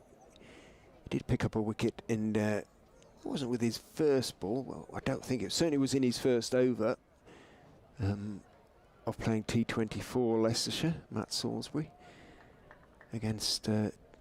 I can't quite remember even who against whom it was, but they're ahead of Duckworth Lewis by a long way already. Worcester. They need to be on 17 at the end of this over. They're already on 21. As Salisbury comes in and the ball stays a bit low, but Haynes works it nicely off the back foot out towards mid-wicket. Kimber comes in and fields, throws on the bounce to Handscomb, single taken, 22 without loss. And if they get through this over and the next, then we have a game on our hands. We will have a result come what may. Doesn't look ominous, does it, weather-wise? You think they get through the next two anyway, for sure. Salisbury is in. D'Oliveira backs away, makes room. Salisbury follows him. Ball thumps into the pad of D'Oliveira, trickles out towards short leg. Tom Scriven comes into field, and the leg by is signalled by umpire David Milnes. Doesn't look windy, does it really? The trees to our right-hand side. There's special. What is the name of the tree or the type of tree over on our right-hand side? The very nice ones. I would have to look it up. In goes Salisbury and bowls, worked by Haynes out through the offside. Not much foot movement, but playing the ball off the pitch out to the sweeper on the offside. He too takes one. There are some Rowans I know over there. Somebody told me, so it could be. They could be Rowans. The limes down this side, down the Milligan Road side of the ground, the net side of the ground. I think they're mostly Rowan trees. I was going to say they're not really moving much in the breeze. Salisbury is in to D'Oliveira, squares him up with a slightly slower delivery that maybe just moves away a touch off the seam and indicates as much with his right hand. D'Oliveira, it bounces off the thick outside edge out towards Rahan Ahmed. Anticlimax really, sort of a damp squib at the moment, isn't it? As for the crowd, it is not a bad crowd really. That a fair few have come in, probably a sort of 1,800, 2,000, something like that. As Salisbury is in, D'Oliveira gets a short ball that he helps around the corner, pulls down towards Matt. Callum even, Parkinson, and I think Matt there. They're not dissimilar, obviously, being twins. And one is taken. Well, Matt hasn't really come into the discussions despite having played for England last year. No, I was reading an article about how he was sort of the next cab off the rank. People were clawing for him to come into the team, and now he's gone away, really. Salisbury is in, clipped in the air and out by Haynes. Picked out the wrong man as far as Haynes and Worcester were concerned, because Louis Kimber doesn't drop many. He hit it almost too cleanly. He stepped across his stumps, tried to whip it away, did whip it away, but so cleanly it carried a good 60 yards in the air, but straight towards Louis Kimber, who took a neat two-handed catch. So they have a wicket, the Foxes, and that will affect Duckworth Lewis slightly, but not sufficiently to put Leicestershire back in front in those terms. End of the fourth over, Worcester are 25 for 1 behind if you go on comparison terms, but you can't really. No.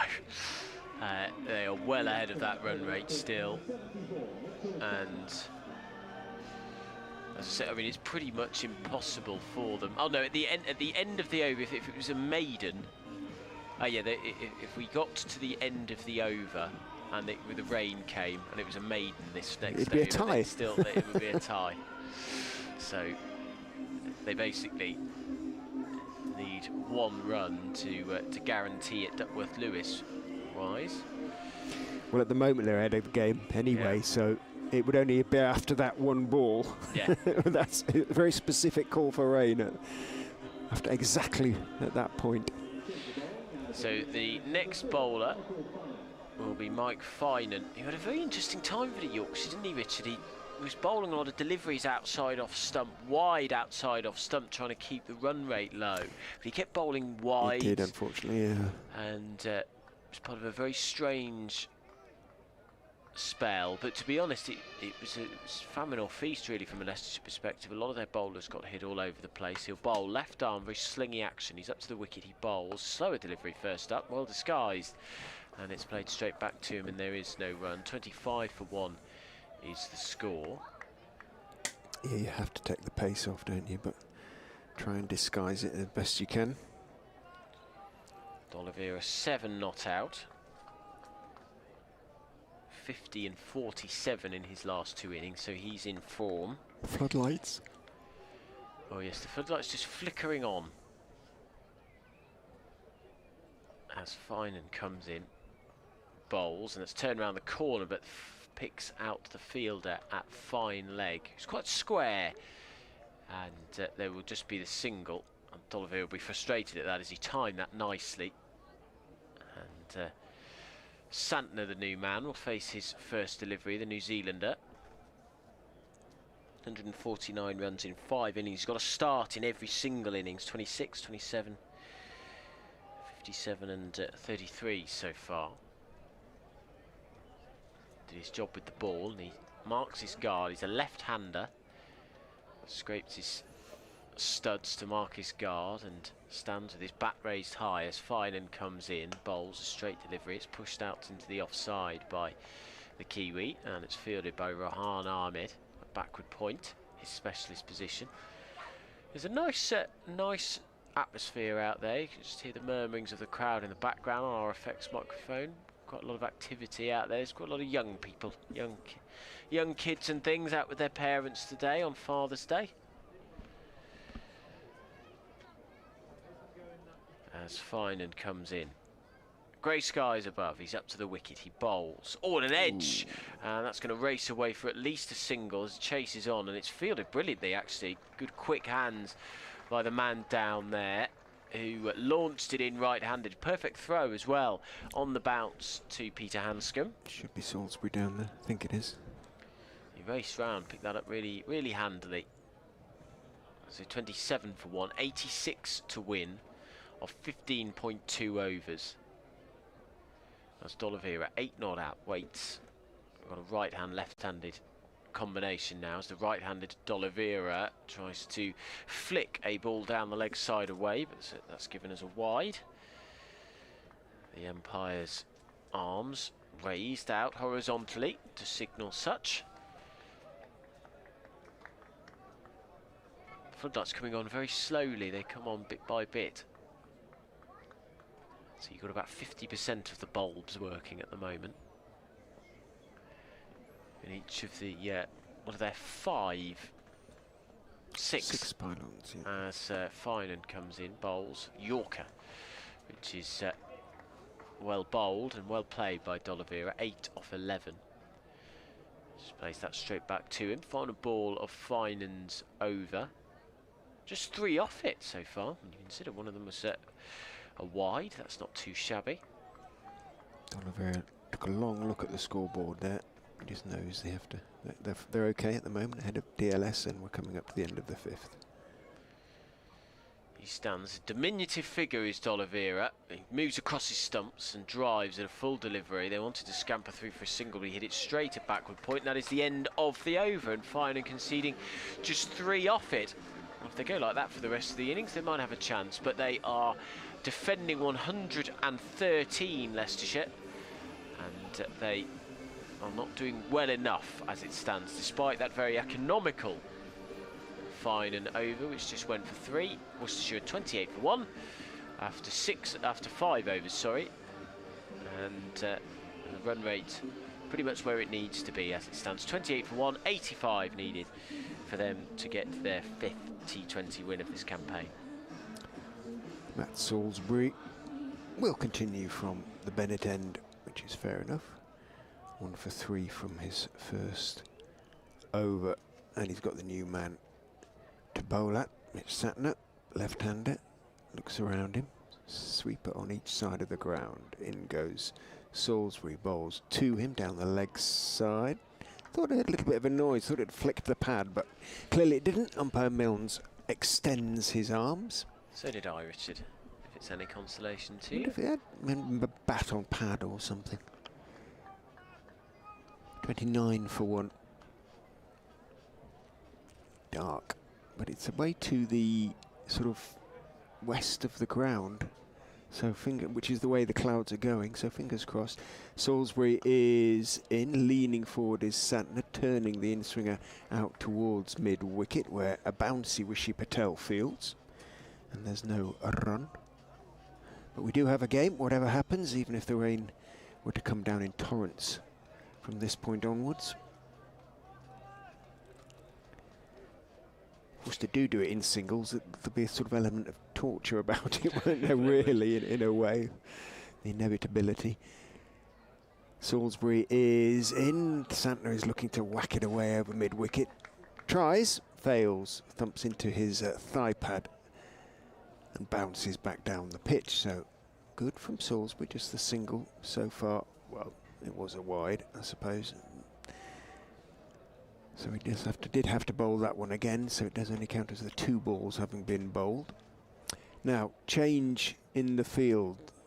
Ackerman, seeing that Salisbury's bringing the ball back into the left-hander, has brought Kimber in from the offside sweeping position to cover point, more or less, and he's got a mid-wicket out deep now, as well as a deep backward square. So this one has to be straight or swinging in. Salisbury is in, and of course Santner steps back, makes room and cracks it away through the offside. Kimber leaps to his left, can't get there, and there is a 4 as a consequence. A nice sound of ball on bat. Not so nice if you're the fielding side, of course, but it was crisply hit, and Santner moves on to 5, 33 for 1.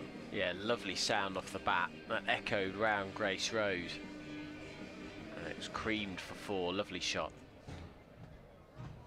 No change to the field. Might try and do it again. Salisbury is in. No, that really is very leg side. Santner just waits for it and turns it calmly out towards deep mid-wicket where Mulder is the fielder. That's just the problem with having your 2 men deep on the same side, isn't it? Especially when they're not far from each other. Your bowler kind of feels he has to bowl in a certain place, and it becomes pretty predictable. Yorkshire, by the way, 1 for 2 in pursuit of Derbyshire's 212 for 4. Milan has had 3 partners. He hasn't faced a ball yet. Salisbury into the right-handed. D'Oliveira spears it well down the leg side. It wasn't even close. And the wide is signalled again. So second wide in the over.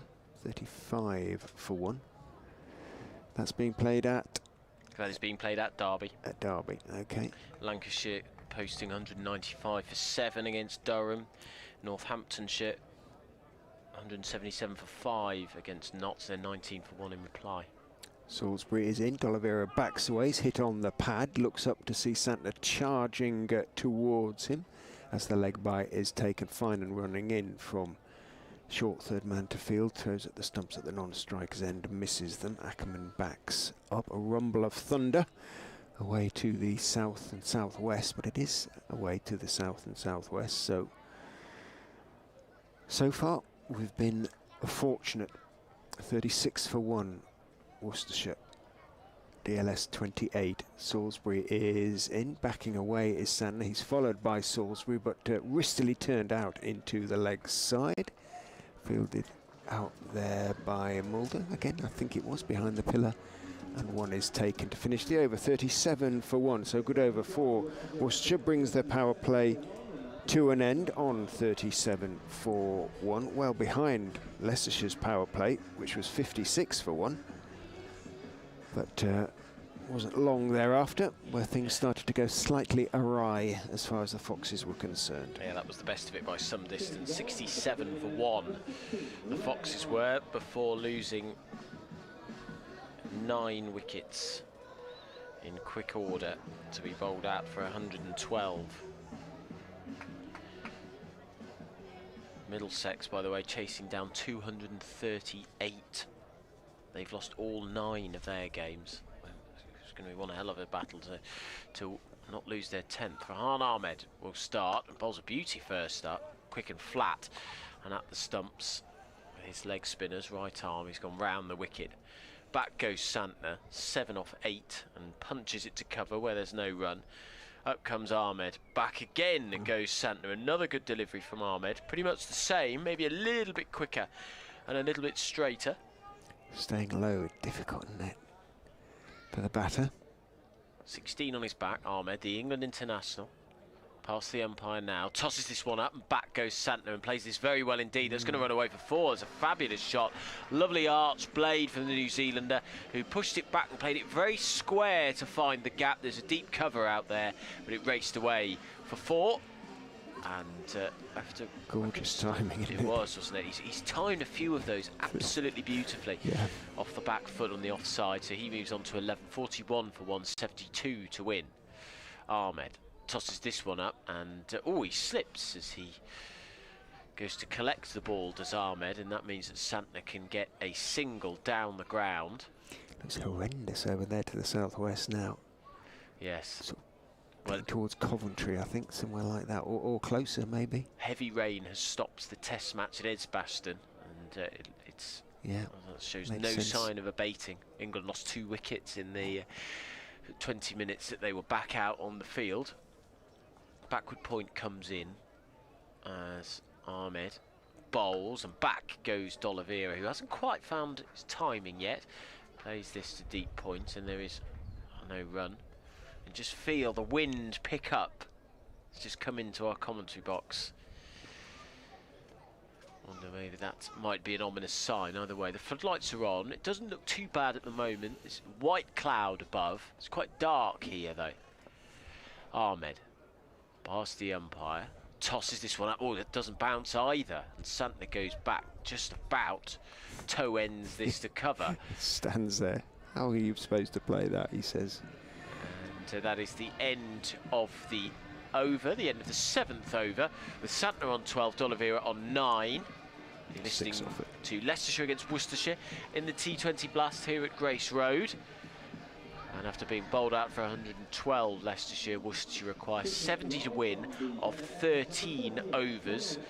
So they're going well above the required run rate. Yeah, 7 overs was absolutely Leicestershire's high point. At the end of them, they were 66 for 1 with Patel and Handscomb going well. And they doubled that, but lost all their remaining 9 wickets in so doing.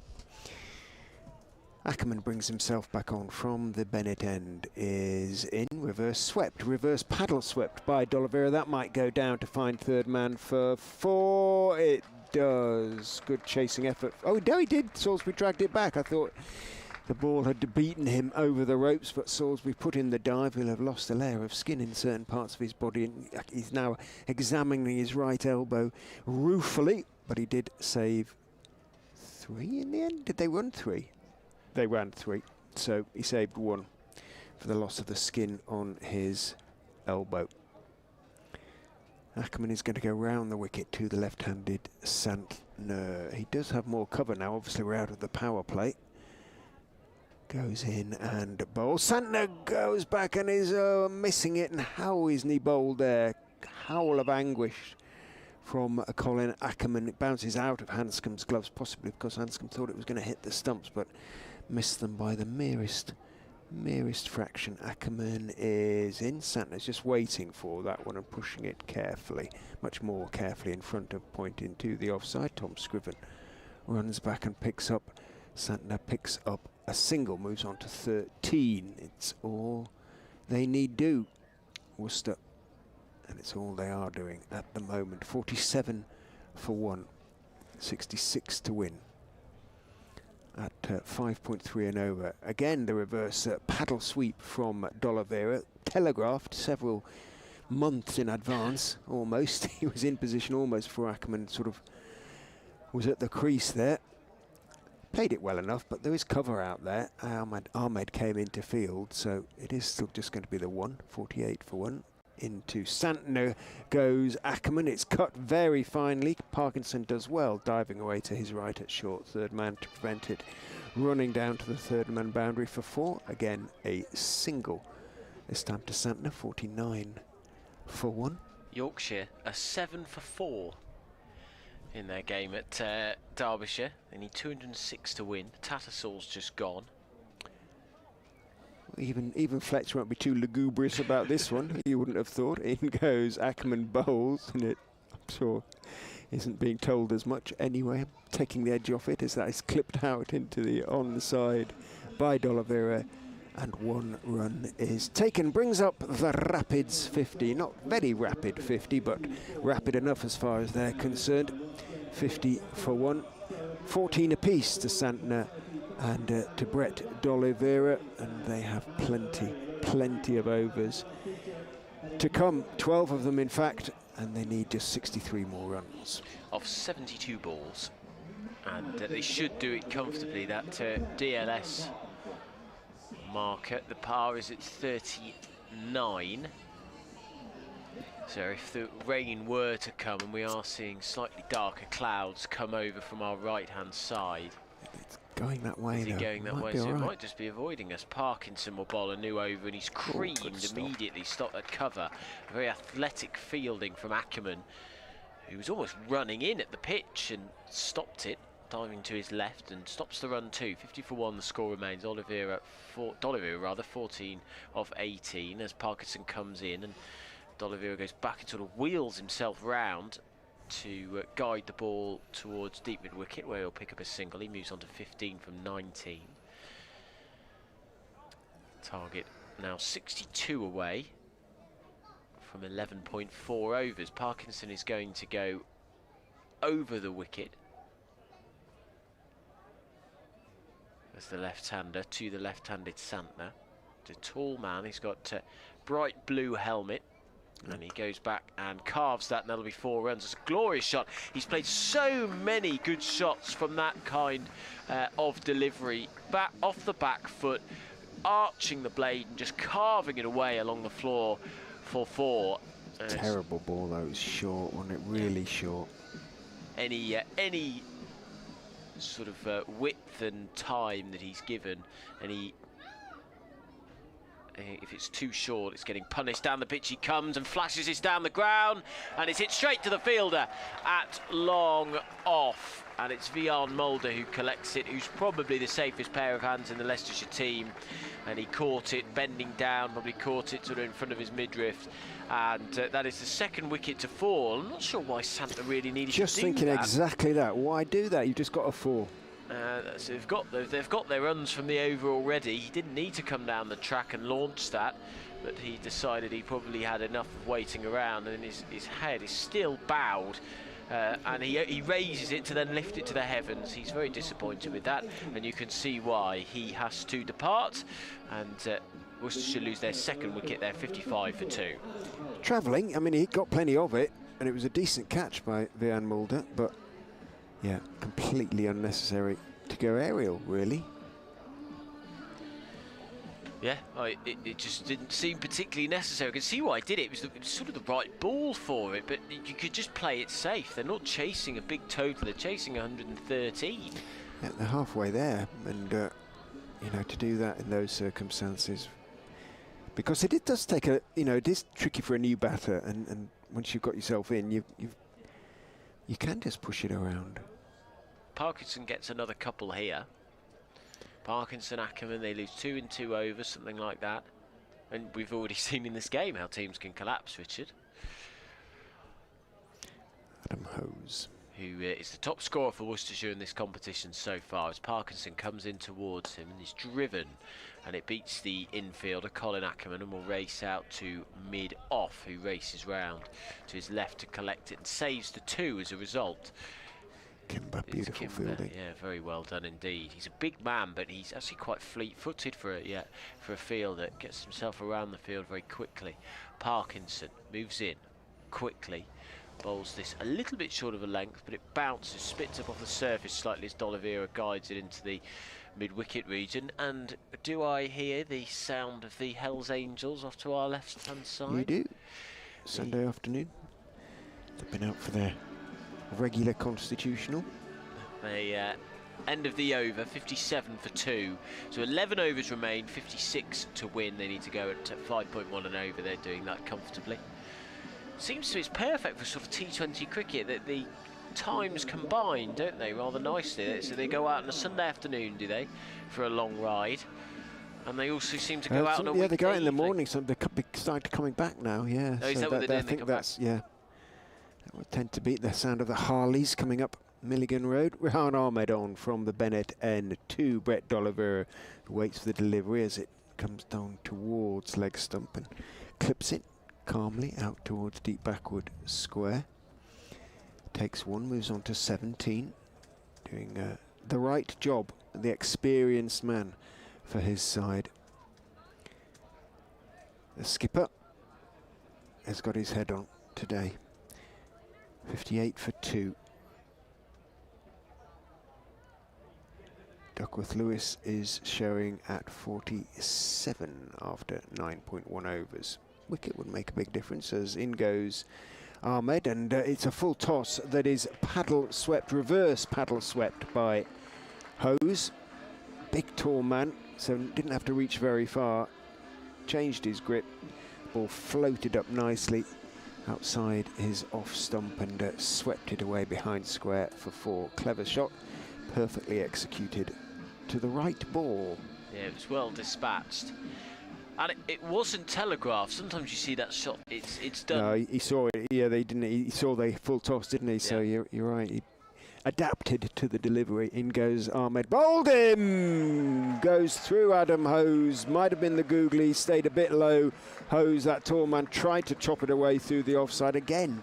Not quite sure why, having just hit a 4, but the ball scuttles through and bowls him. Rehan Ahmed picks up Leicestershire's 3rd wicket. Suddenly 62 for 3. Well, stranger things have happened, folks. Stranger things have happened indeed, and that was a nice bit of bowling from Ahmed. I think he just quickened his pace slightly to flatter, straighter delivery, and it flummoxed him. Yeah, was it a googly? Chopped it on, I think. Just chopped it on. But he got a bottom edge on. Yeah. Either way, nice mixing of pace from Ahmed just to flummox him slightly, and that's the 3rd wicket to go. And hey, you never know. They're keeping themselves just about in the game, and as the man who won the game for the Rapids down at New Road, Kashif Ali comes to the crease. Hose has been there, as you said, their sort of leading light in the competition, so hope springs. Yorkshire 20 for 5. Masood has now gone.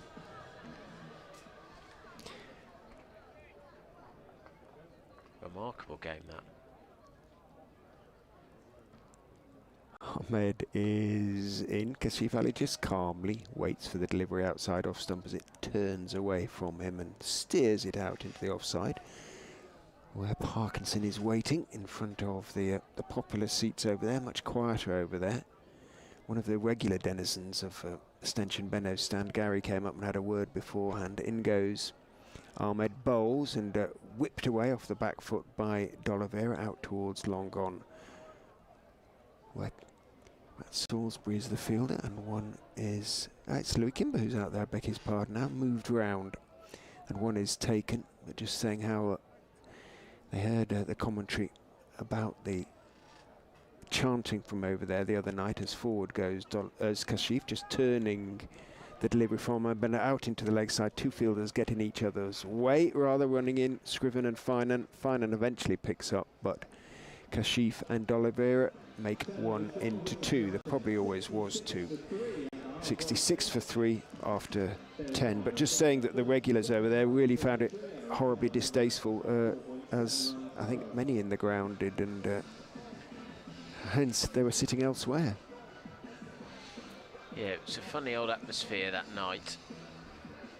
A few too many sherbets taken.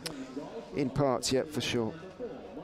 So 66 for 3 is the score. Worcestershire require 47 to win this game. The Duckworth Lewis is at 54. I mean, Leicestershire was 77 for 4 at this stage, so it's not actually that much in it in those terms. But they kept losing wickets. Still just put, I mean, I know you're not saying that this isn't the case, but you still put them as heavy favourites. Oh, absolutely, absolutely. As Mike Finan.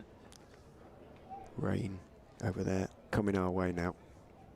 Runs in, past the umpire, bowls. Oh, and it's a beauty, and he's unlucky because he's going to concede 4 runs as D'Oliveira jabs his bat down on it. It's a thick inside edge, and it races away down to the fine leg boundary. And there's 4 more off the total, so 43 to win. And as you can see, it's almost like the cloud fades, doesn't it? Because you can see the rain. Yeah, in the you can see a big farthest. curtain of rain away to the sort of southeast of us, and that's going to come pretty close. The dark cloud fades into the horizon. Oh, there they go. There's the Hells Angels. They know it's going to rain. Finan is in, up to the wicket, he bowls, and that's driven for 4. That's a much better shot from D'Oliveira, who's onto that like a flash, and it's a long boundary on the offside to the right-hander from this, the pavilion end, and it beats the fielder. Half volley, wasn't it? It was there, put it in the slot. It's a lovely shot, but you're right, poor ball from Finan. So 2 4s in a row, 1 fortuitous. Well, I suppose both were fortuitous in their own way, weren't they, for D'Oliveira? The second one was fortuitous that it was in the slot for him. D'Oliveira on to 26, 74 for 3 the score. As Finan is in, he bowls, and this is straight to delivery. That's much better, and D'Oliveira can only defend that. So 39 to win. That's come quickly, hasn't it? Really has come quickly. That all of a sudden just 39.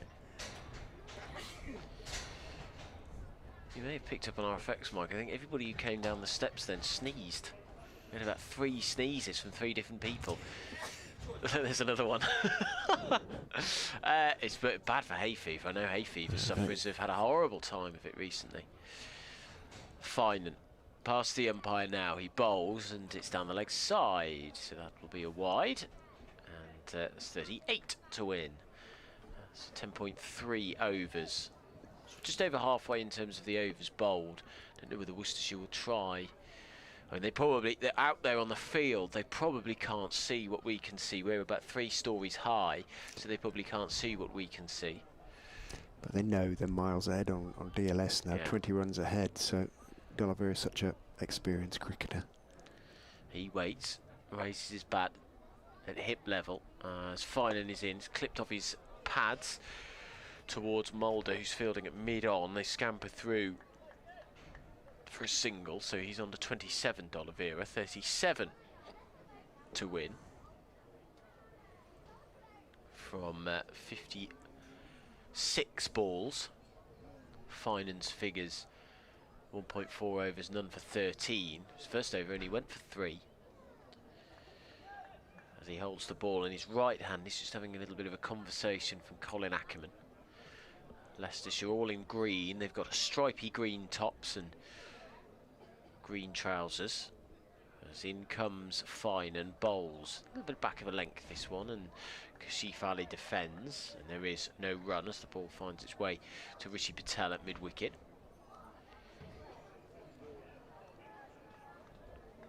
You're listening to Leicestershire against Worcestershire T20 Blast Cricket. Adam Whitty and Richard Ray with you under leaden skies. We've had the threat of thunderstorms and torrential rain looming over us, but we haven't missed a ball so far. We haven't missed a ball at all in Leicestershire's T20 campaign. No. Most unusual. As Finan past the umpire now, he bowls. It's clipped into the leg side where it's collected. And that is the end of the over. So not a too bad one, to be fair. Well, 10 off it in the end. It was those 2 4s at the start of the over, wasn't it? He recovered well, Finan, which gave me a false sense of how the 6 balls went.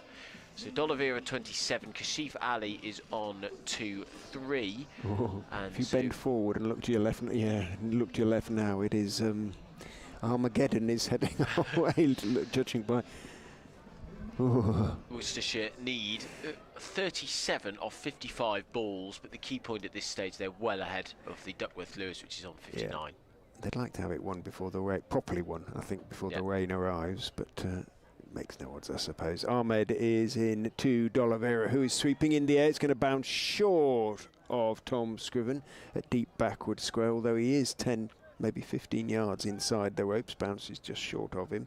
So just a single to D'Oliveira, moves on to 28 off 27, 77 for 3, 36 to win. What will Kashif do? Just try and push one. Ahmed is in, bowls to him. No, he'll try and smash it out of the ground. Gets a bit of a bottom edge as he tries to sweep off one knee. Slog sweep off one knee, and it runs along the ground this time to Scriven. 78 to win. Sorry, 78 for 3, 35 to win. Ahmed is in. D'Oliveira just waits for that slower delivery, dabs it out towards wide, long on. Thinks about a second, but Kimber quickly to the ball, and that good flat sidearm throw keeps the Worcester batters to a single. 79 for 3, 34 to win. Leicestershire and Ackerman creeping ever closer, and that's a full toss. Waits for it though, Kashif Ali, and didn't try and overhit it, just made sure he got plenty of it and pumped it out towards long on. Kimber fields again, ball following him a little bit, which Leicestershire won't mind because he's probably the best fielder. Down the wicket goes D'Oliveira. Ahmed sees him coming, drags it back and almost beats him, thought he'd got it through. D'Oliveira managed to get a bat on it, chop it down into the offside. Rishi Patel fielded at backward point. There was no run. Ahmed is in, long hop that is pulled out to deep mid-wicket for 4. Well, he bowled a pretty good over up to that point, Rehan Ahmed, but his last ball was a bit of a shocker, I'm afraid. As a consequence, it was clubbed away by D'Oliveira to the boundary for 4. 84 for 3 after 12, with D'Oliveira moving on to 33. Kashif has 5. 29 needed off 8 overs at 3.6. That's pretty much an irrelevance. Let's just have to take wickets in the gloaming that is hanging over Grace Road at the moment. The floodlights are needed, folks. 29 off 48 required for Worcestershire to win their 5th T20 game and consign Leicestershire to their 8th defeat in 10 games. Parkinson up to the wicket, bowls from the pavilion end, and it's driven straight back to him, and he gets a hand on the ball, doesn't stop it. His teammate Colin Ackerman does that, strolls over and gives the ball back to him. Parkinson straight back to his mark and running in once again. He bowls, tosses this one up, flashed at by Kashif Ali. Tried to club that into ugly, Ayleston. wasn't it? It was ugly. He's played a few ugly shots, to be honest, in this innings. Got a match-winning 50 against Leicestershire at New Road this season as he goes back. Again, it's an overly convincing stroke. Back foot heave into the leg side. He'll get 2 for it, though, and will knock 2 more off the chase. So 27 to win now off 46 deliveries. Parkinson, you can just see the wind is picking up. I can see his shirt fluttering in the breeze, although the Leicestershire flag to my left is still hanging limply.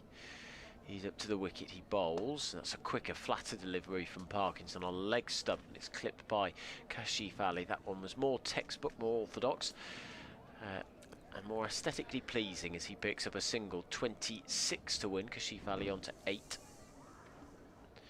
Parkinson past the umpire now, tosses this one up, it's driven straight back to him by D'Oliveira, who's played very sensibly. Yeah, absolutely. Not done anything he hasn't needed to do.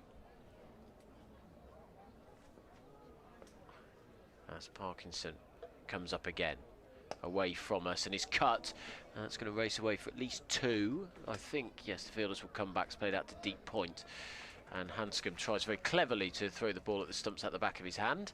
And that is the end of Parkinson's over and his 4-over spell. 1 for 25 from his 4 overs. Not too shabby from Parkinson. He's a consistent performer from them.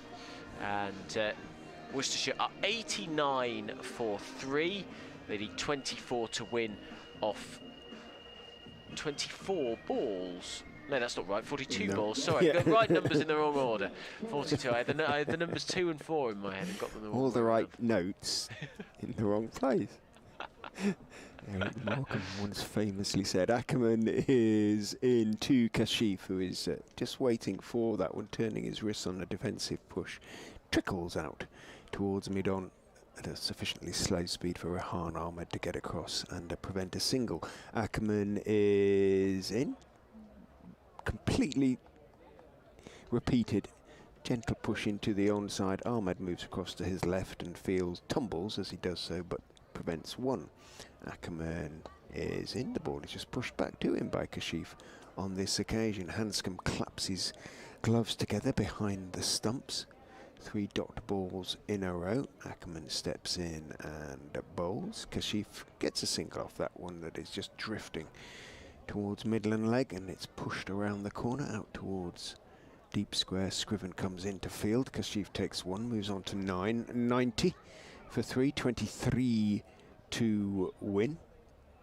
Somehow it is still dry here at the Upton Steel County ground. More and more denizens of the stand alongside us leave as D'Oliveira steps back, and then foolish delivery from Ackerman, waits for it, clips it out to Kimber at long on, takes his single, moves on to 36, 91 for 3, 22 now to win. Not sure why, Lee. You haven't seen that much cricket, have you? Ackerman is in. Kashif is playing more firmly this time off the front foot, pumping it away through mid-on out towards Kimber at long on. Just the 3 singles from the over, which is certainly respectable, but it's all that Worcestershire need to do. 4 singles actually from the over in the end, so no, 3, I was correct. So just 3 runs from it, but yeah, no jeopardy, is there? No. For Worcestershire at all. Let's just say 21 to win off 36 deliveries. Rehan Ahmed has switched ends. He's moved from the Bennett end to the Pavilion end. Spins the ball in his hands. 1 for 23 from his 3 overs so far. Not too shabby. He's up to the wicket now. He bowls and it's edged and caught. And a 4th wicket falls, and Kashif Ali is absolutely devastated with that dismissal. I'm not sure it bounced as much as he was expecting. He tried to carve it away through the offside and he was caught. Short third man. And there's the 4th wicket gone. Kashif Ali goes. And Worcestershire are 92 for 4. Probably a case of too little too late. You never, as I say, I keep saying it, you never quite know, but until they're over the line. Everybody bats these days, don't they? Good catch by Callum Lowdown, falling down onto his knees, made sure he's got his hands underneath the ball. If it's in his range, he usually hangs on. Ben Cox comes out. 21 to win. 4 wickets have gone. 35 balls to get them in. As Richard has said already, stranger things have happened for Leicestershire to win this game, but the Duckworth Lewis at 75, the par. Yeah, even with the wicket, it's only brought it down by 5 runs or so. So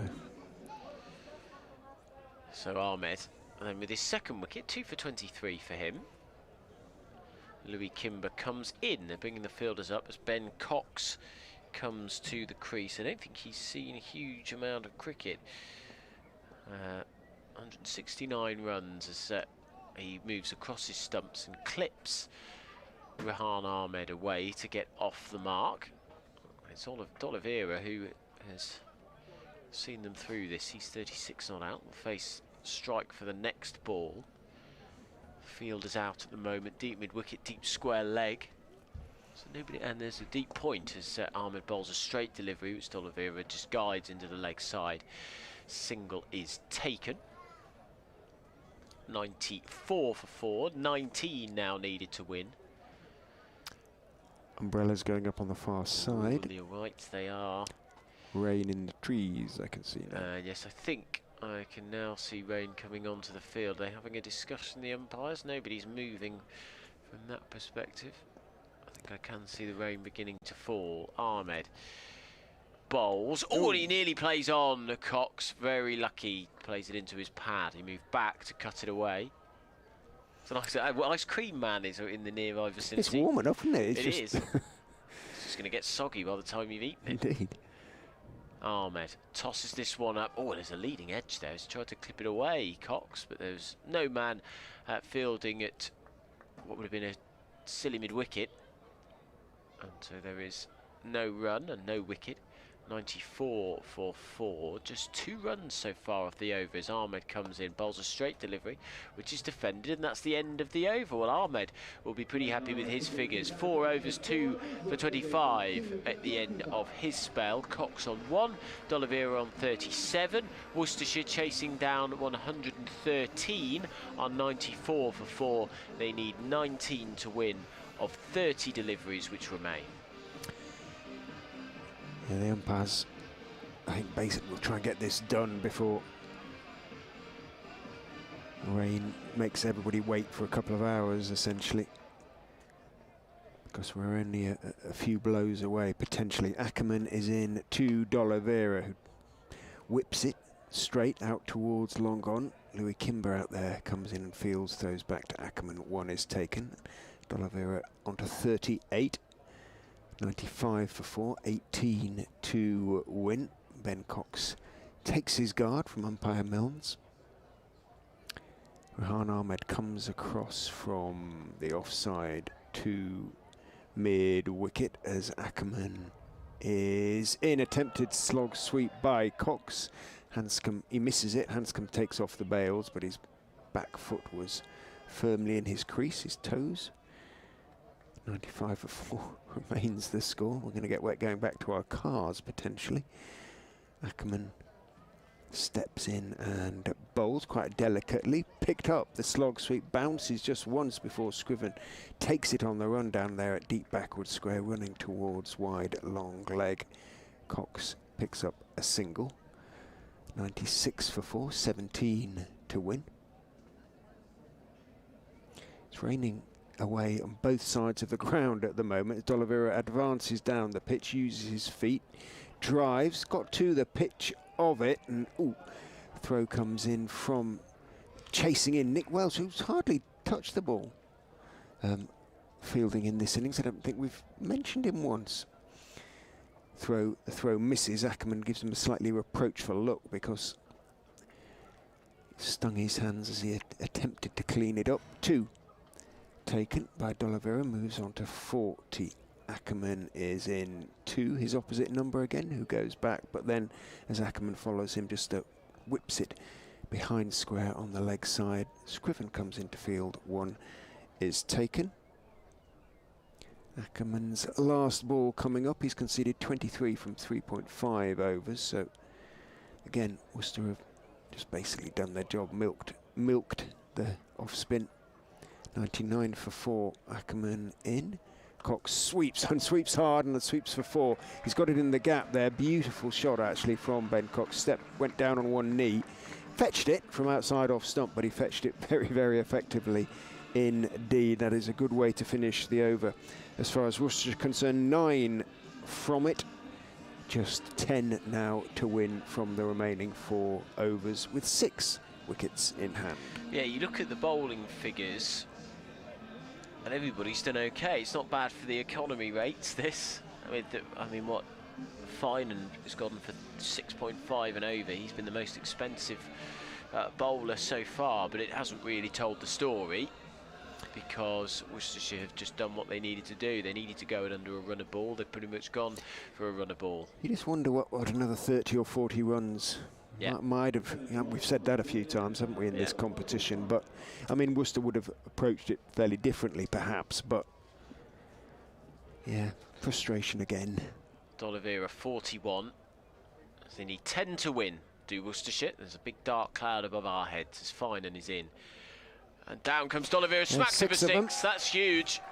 And that, I think, has gone onto the roof of the building just to our right-hand side. Is it in the cricketers, or is it on the... no, I think it's there's just the members. Just into the members there. I think it was above the members, in fact.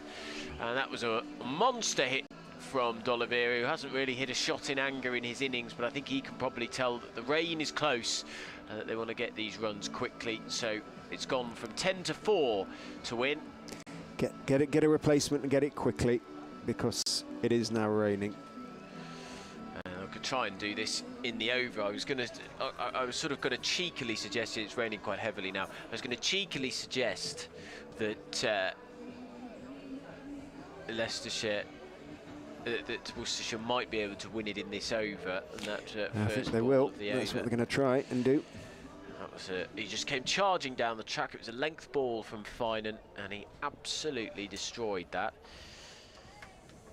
So 109 for 4 to win.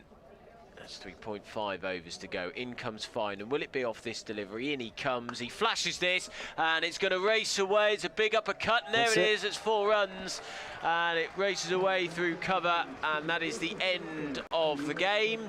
And Leicestershire have been hammered by Worcestershire as the stands empty in quick time as the rain pours. It has been a grim afternoon for the Foxes. Wiped out and bowled out for 112, having been 66 for 1, and falling to that ignominious total. They now have been seen off comfortably by Worcestershire, with D'Oliveira finishing on 51 not out. They've won by 6 wickets, have Worcestershire, and have consigned the Foxes to their 8th defeat in 10 games. Worcestershire reignited their campaign. That's their 5th win, having lost 4 in a row.